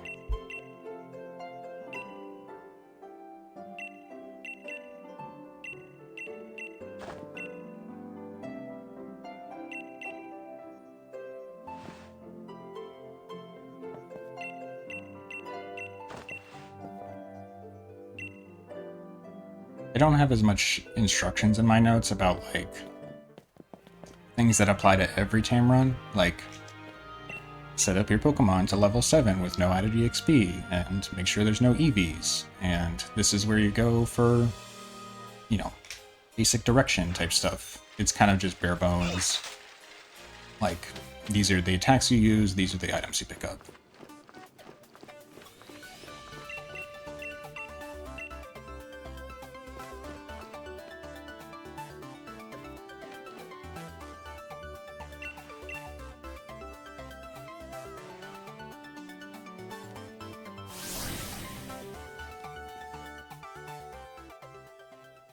And if you ever want to see any of the other routes, they should be all, most of them should be on the Sword and Shield resources document. There's like an Excel file that has everything linked, and you can find that on the SRC page under resources.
If you ever find one of my files that's like doesn't have permissions or has a note that says like, yeah, basically if it just doesn't have permissions, you can always just message me and I'll fix that. I try to make sure everything's accessible, but some stuff falls through the cracks.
wondering when the Nightbot was going to show up with that.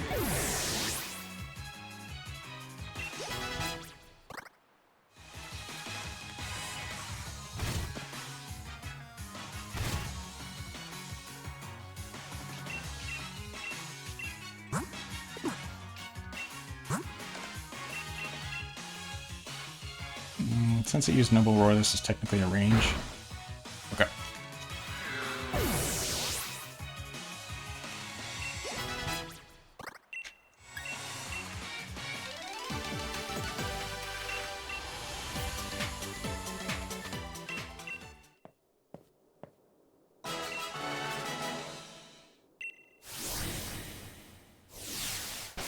Switch off the choice band.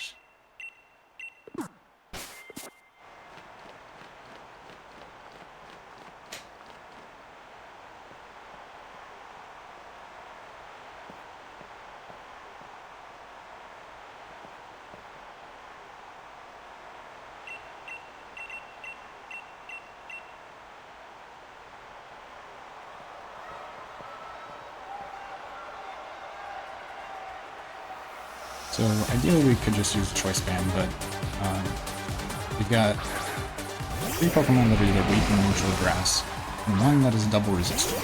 So Leaf Blade not really going to cut it for Duraludon. What I'm going to do is take out this Flygon first, because the Flygon has Break and Swipe, and that just... which lowers your attack by 1 stage if you get hit by it. And so it's just kind of annoying, and I'd rather get rid of it off the bat.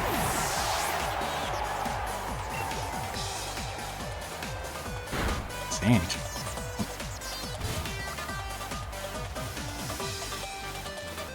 Next, I'm going to take out that Gigalith.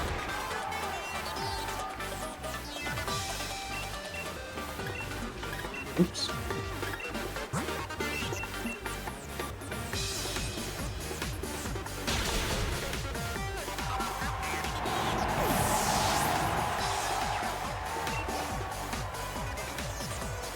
Fine. It's expected.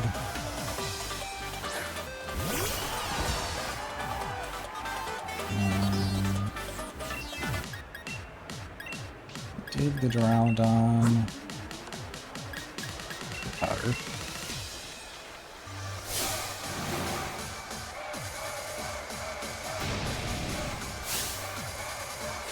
So Dig, obviously not the fastest move, but it's the only thing we have that's going to KO the Duraludon, and the other option would be like Dynamax, Max Quake.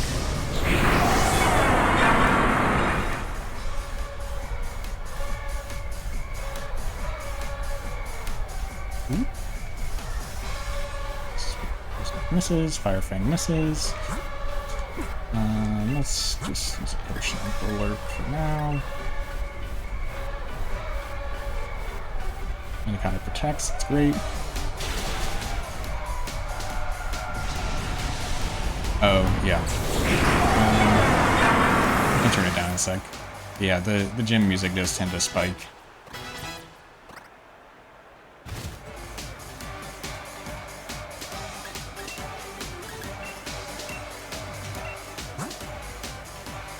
I'm also not the loudest talker, so that can impact things.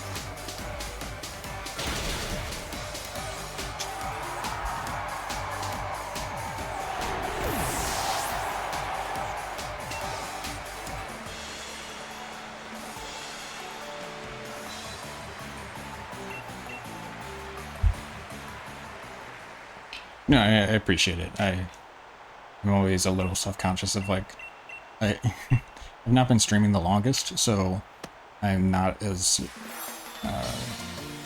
aware of what my audio levels are like, or what they should be at. So, feedback always welcome.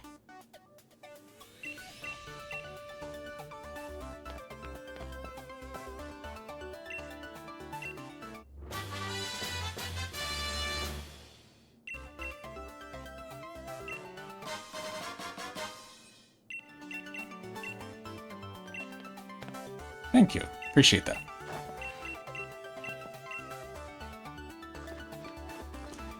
Alright, let's buy some full restores.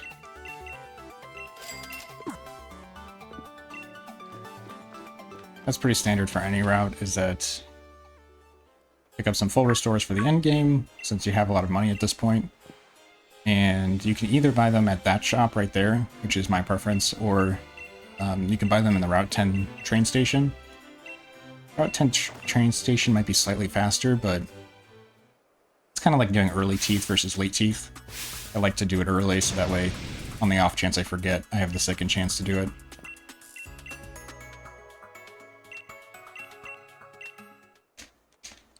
Okay, let's deposit. And first spin, back on.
So this is a key skip in the game, is if you just go straight and boost as soon as possible, you can skip that office worker.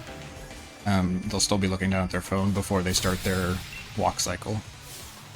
But you pretty much just have to full send it, like don't hesitate. If you hesitate, you're likely to get spotted.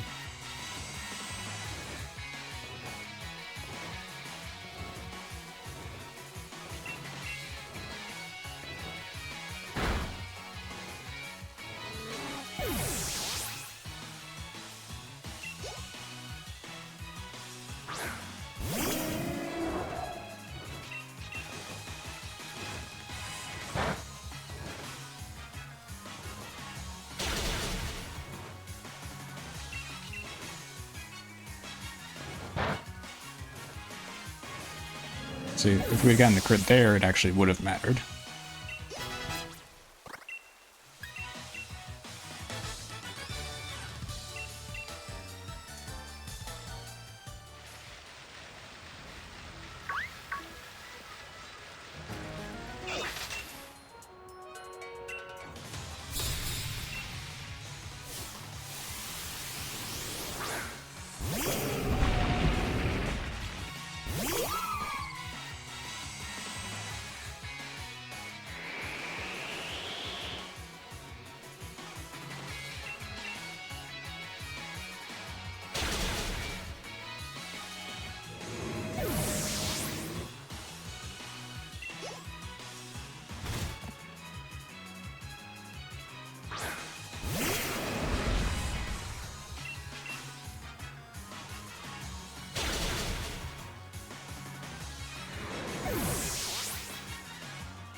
So you might notice I split on this fight.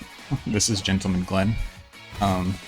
One, because I feel like it's a good in-between time between a good halfway point between Raihan and Marnie, or Raihan and Hop rather.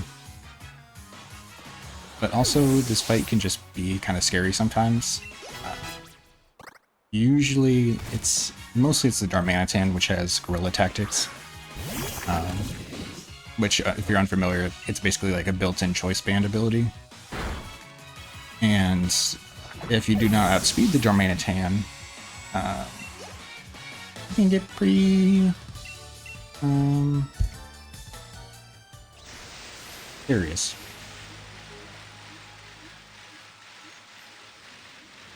But luckily on this route we don't have to worry about that since we are comfortably outspeeding.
Speaking of Galarian Darmanitan, if you want to see what the most busted Pokemon can do in a TAM run, check out my YouTube channel.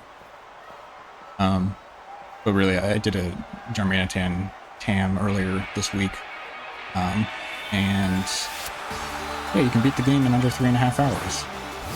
It's pretty busted.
Can't say that I did something.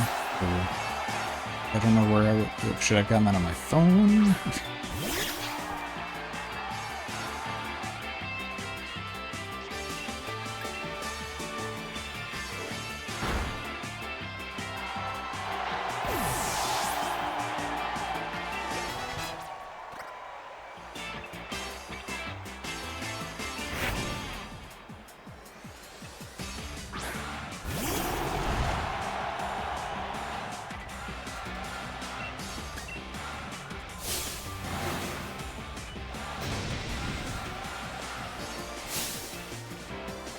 So,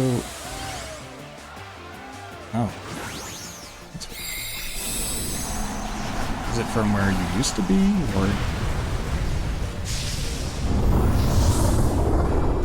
Alright, are you spoofing your location or something?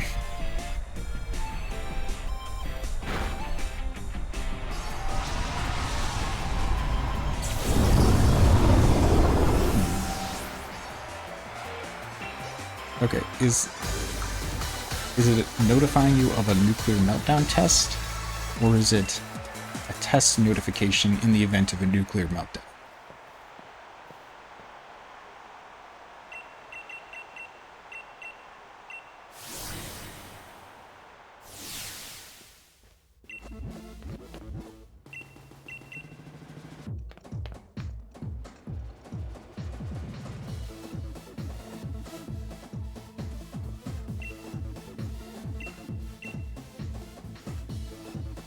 Gotcha, gotcha.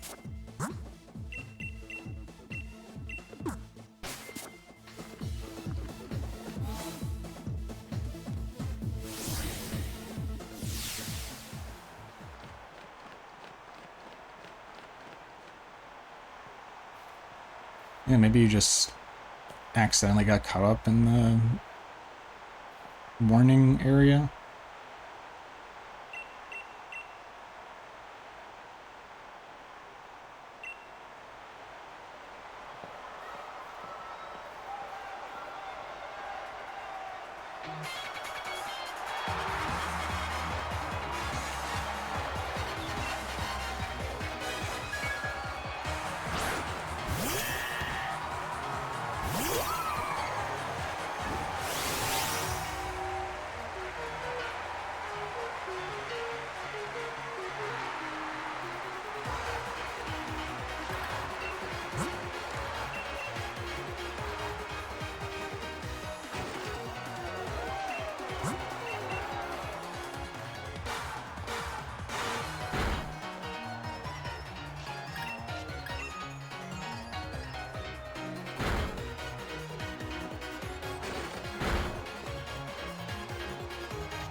Yeah, that was bound to happen.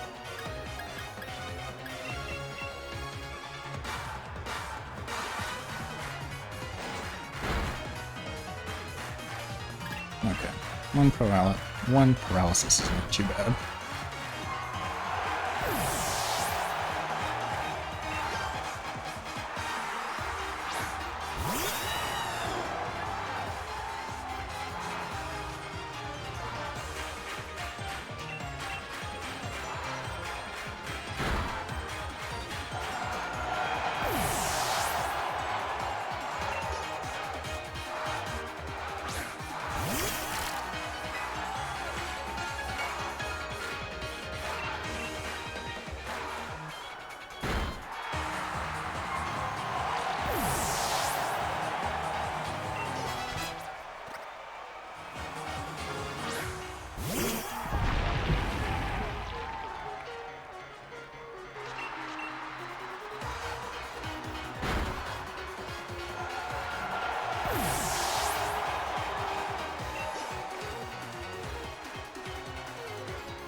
This section is notoriously, all steel types. Means we're gonna lose some time.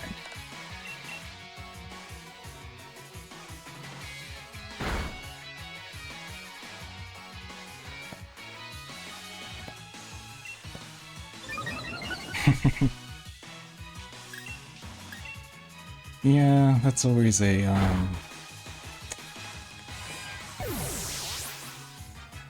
don't know,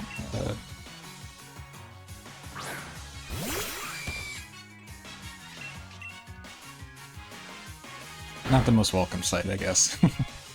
But,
oh yeah, a slight variation in the route, depending on which version you're running.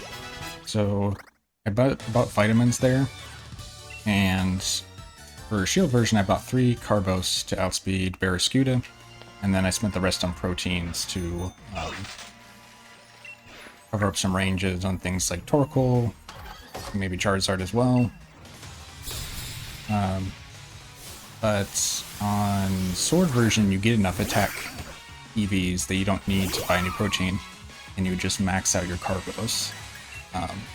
And the advantage of maxing out your Carbos is that you also have a much better chance of then outspeeding Eternatus on the first Eternatus fight.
No, or double, whatever. That is actually kind of not great because this time loss.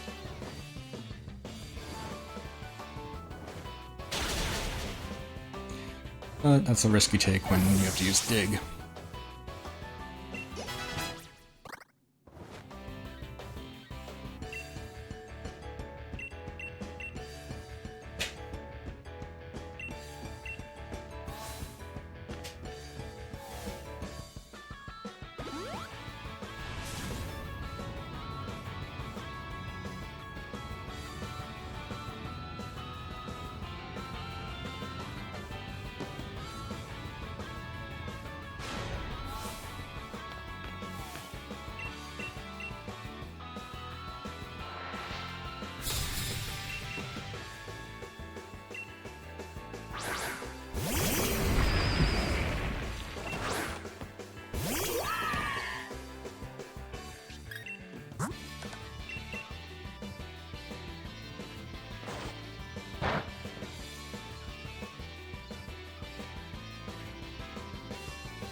Okay, so we're going to be losing about a minute on Oriano split, which is, or a minute and a half maybe, which feels about right, given I had to 2 or 3 turn a lot of things that would normally be 1 turn.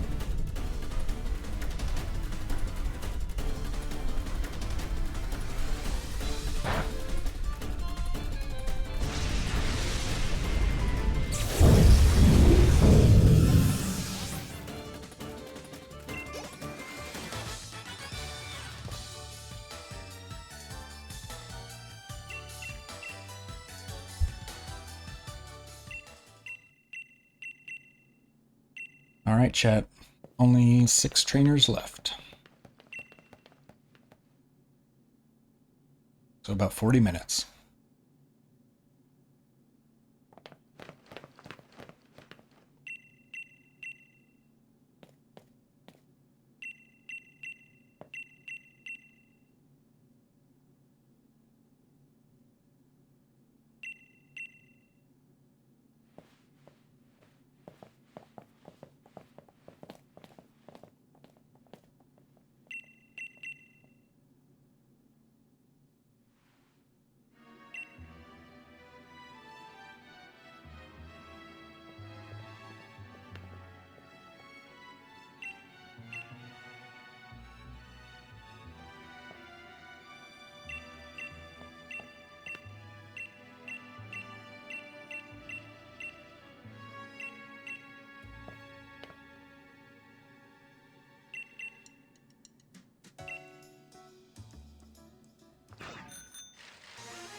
But even though I've played this game like hundreds of times, still can't like conceptualize how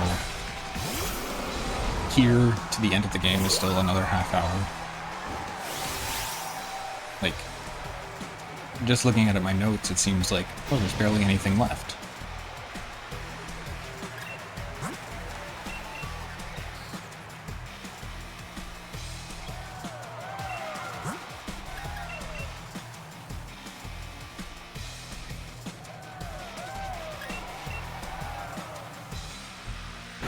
Like, I have 1, 2, 3, 4,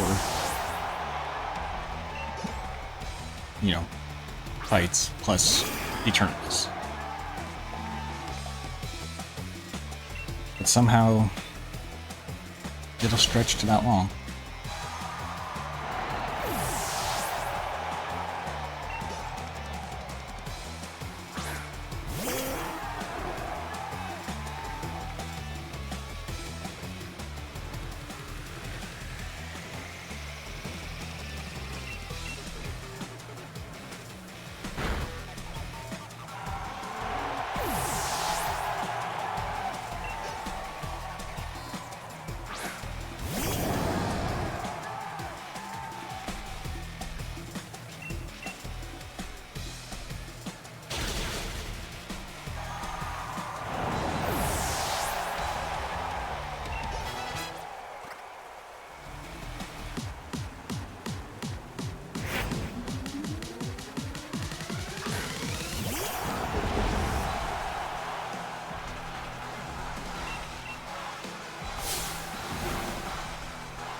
Do you all subscribe to the headcanon that this is the same Dreadnought as before, or a different Dreadnought as the first time?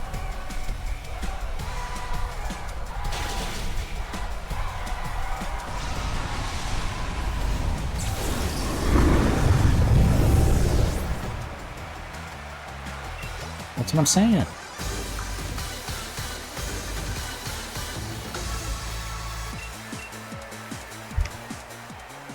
It's the Dynamax versus Gigantamax difference. No, it's not. It's not Gigantamax the first time.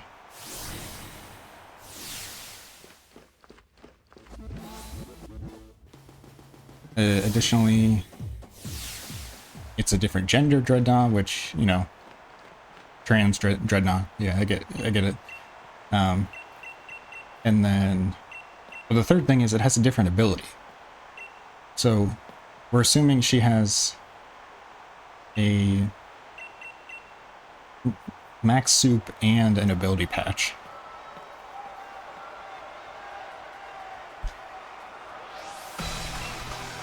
I think it's a different nature, because I think the first Dreadnought is modest.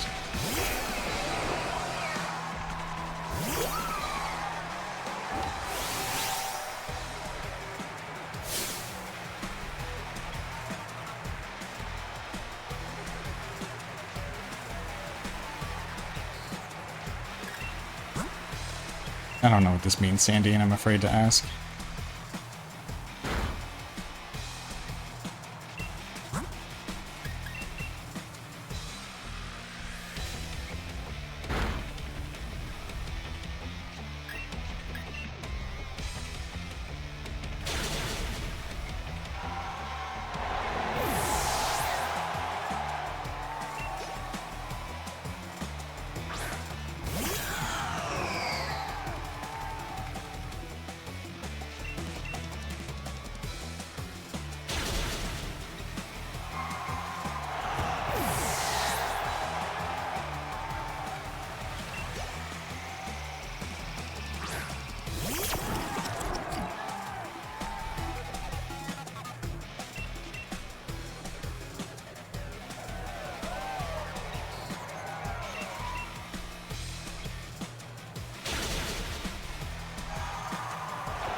I don't know, this brand name doesn't seem very American.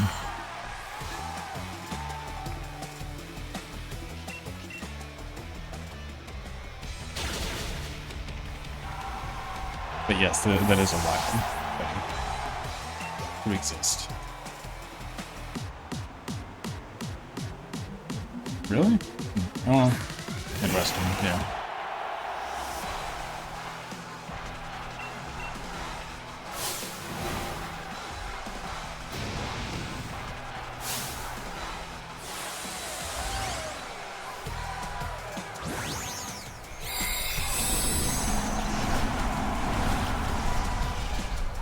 I think it's just the I and the J next to each other with the 2 dots kind of gives it like umlaut vibes.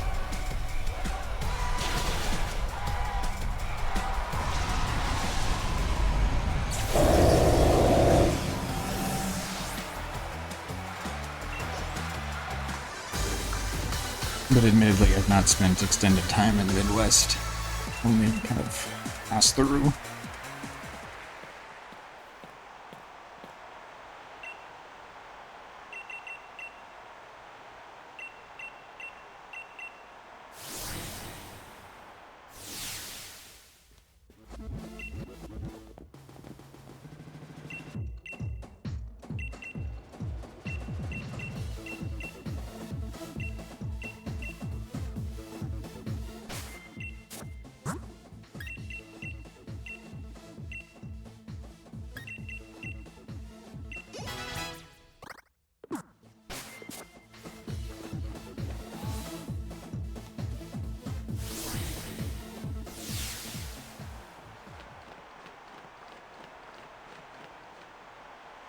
Okay, so similar to Raihan 1, we had to unequip the choice band because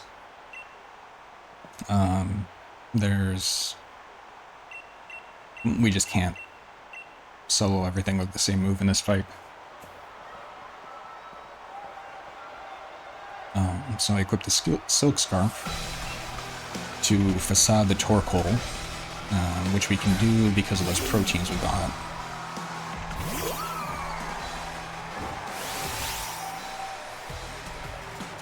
The other thing about this is, I kind of explained this earlier, but if you weren't here, our ability is Leaf Guard.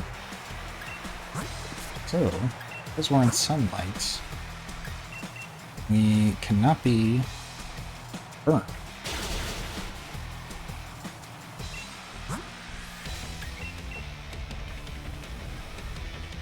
And we can't be put to sleep.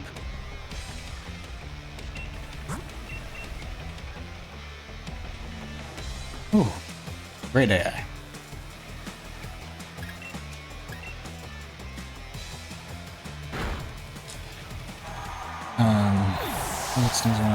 Yeah, it does not snow anymore. And I imagine still like the peak of winter is not great in the Midwest, but I imagine also that the peak of winter only lasts a few weeks now instead of a few months.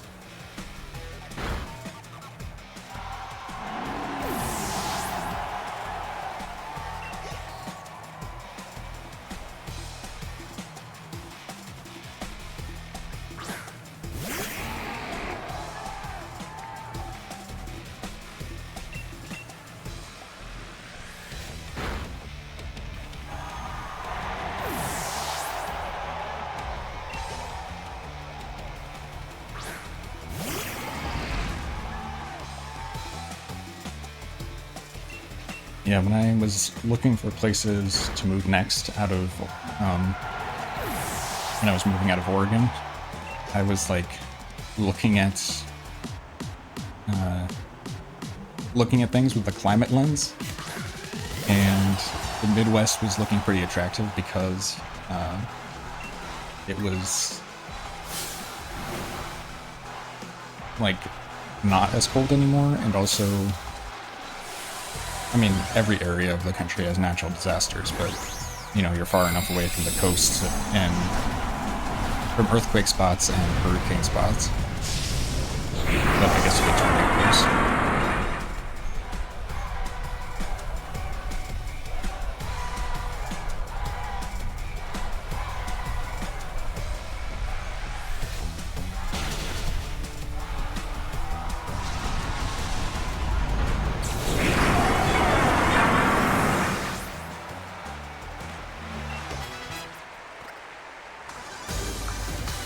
that was after I'd been living in a place that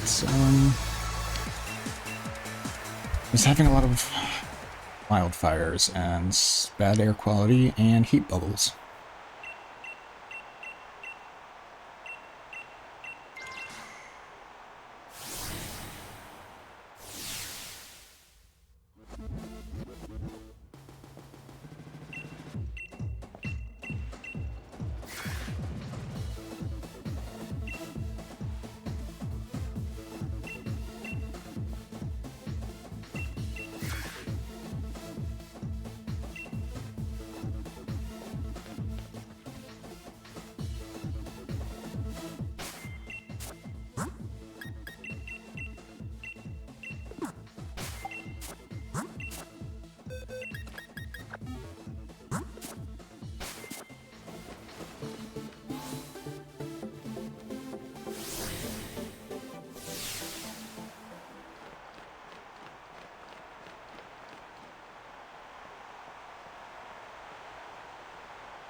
Ooh.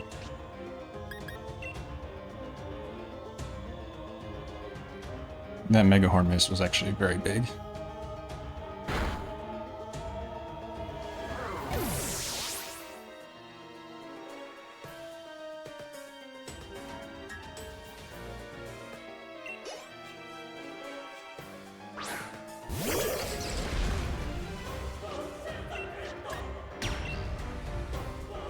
Although I didn't really plan for it to miss, so it probably is a scenario where I could have avoided Dynamaxing.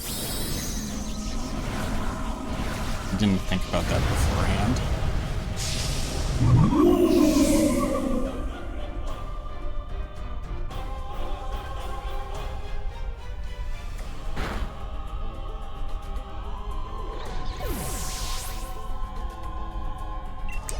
But yeah, if that Mega Horn had connected and crit, I would have been dead.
Ooh.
Well, didn't expect to be faster.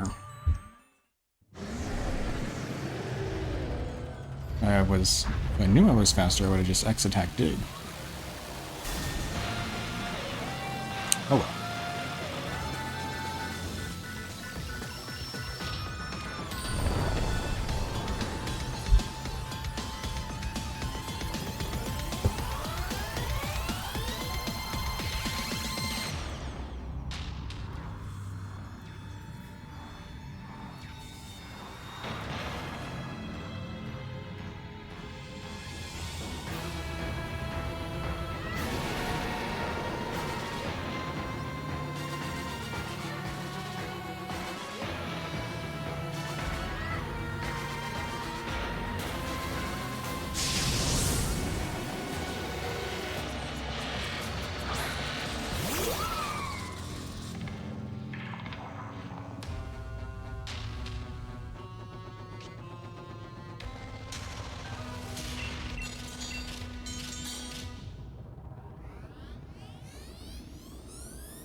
That's why I wasn't working Sandy. Well, luckily I got back up.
Okay, those were some pretty average dog hits.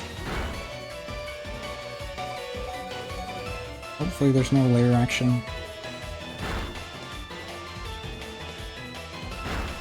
Okay, those ones weren't as strong. Definitely not getting the return. Oh, so close. Op had not died. I might have been able to tap that in.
Okay, it's almost here. The moment you've all been waiting for.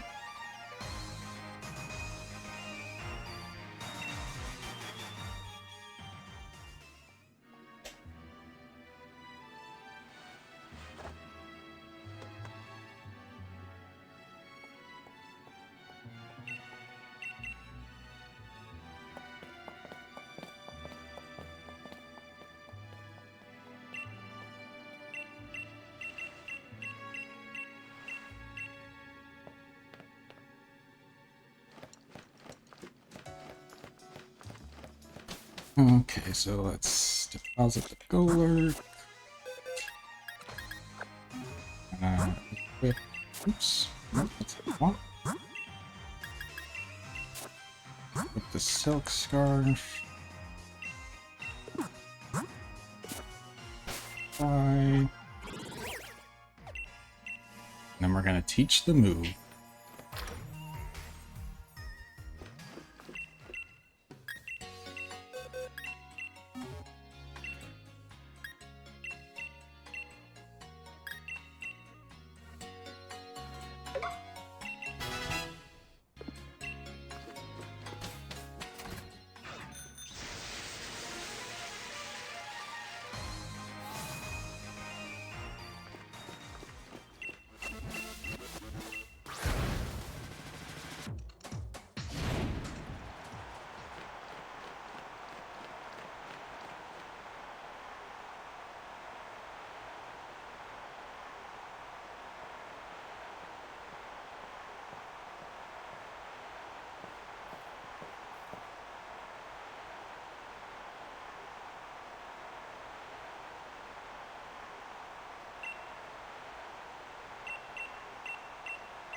Good.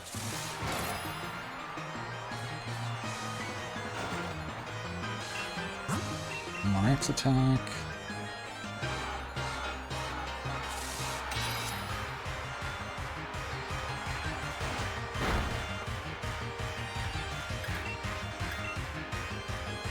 Good, good. Should be in the clear.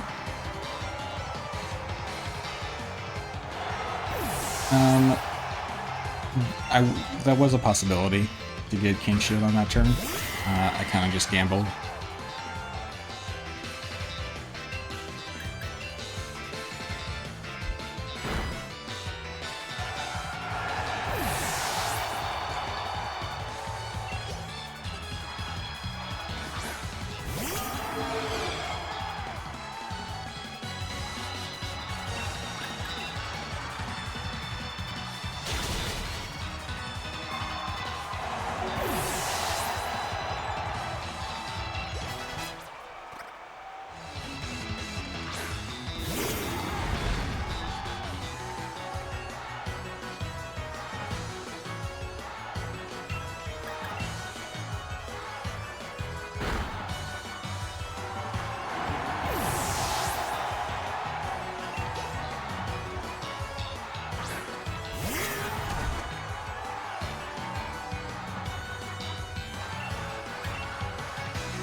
Alright, now that we've used Bite, Facade, and Leaf Blade in the fight, we can close it out by using this one move one time.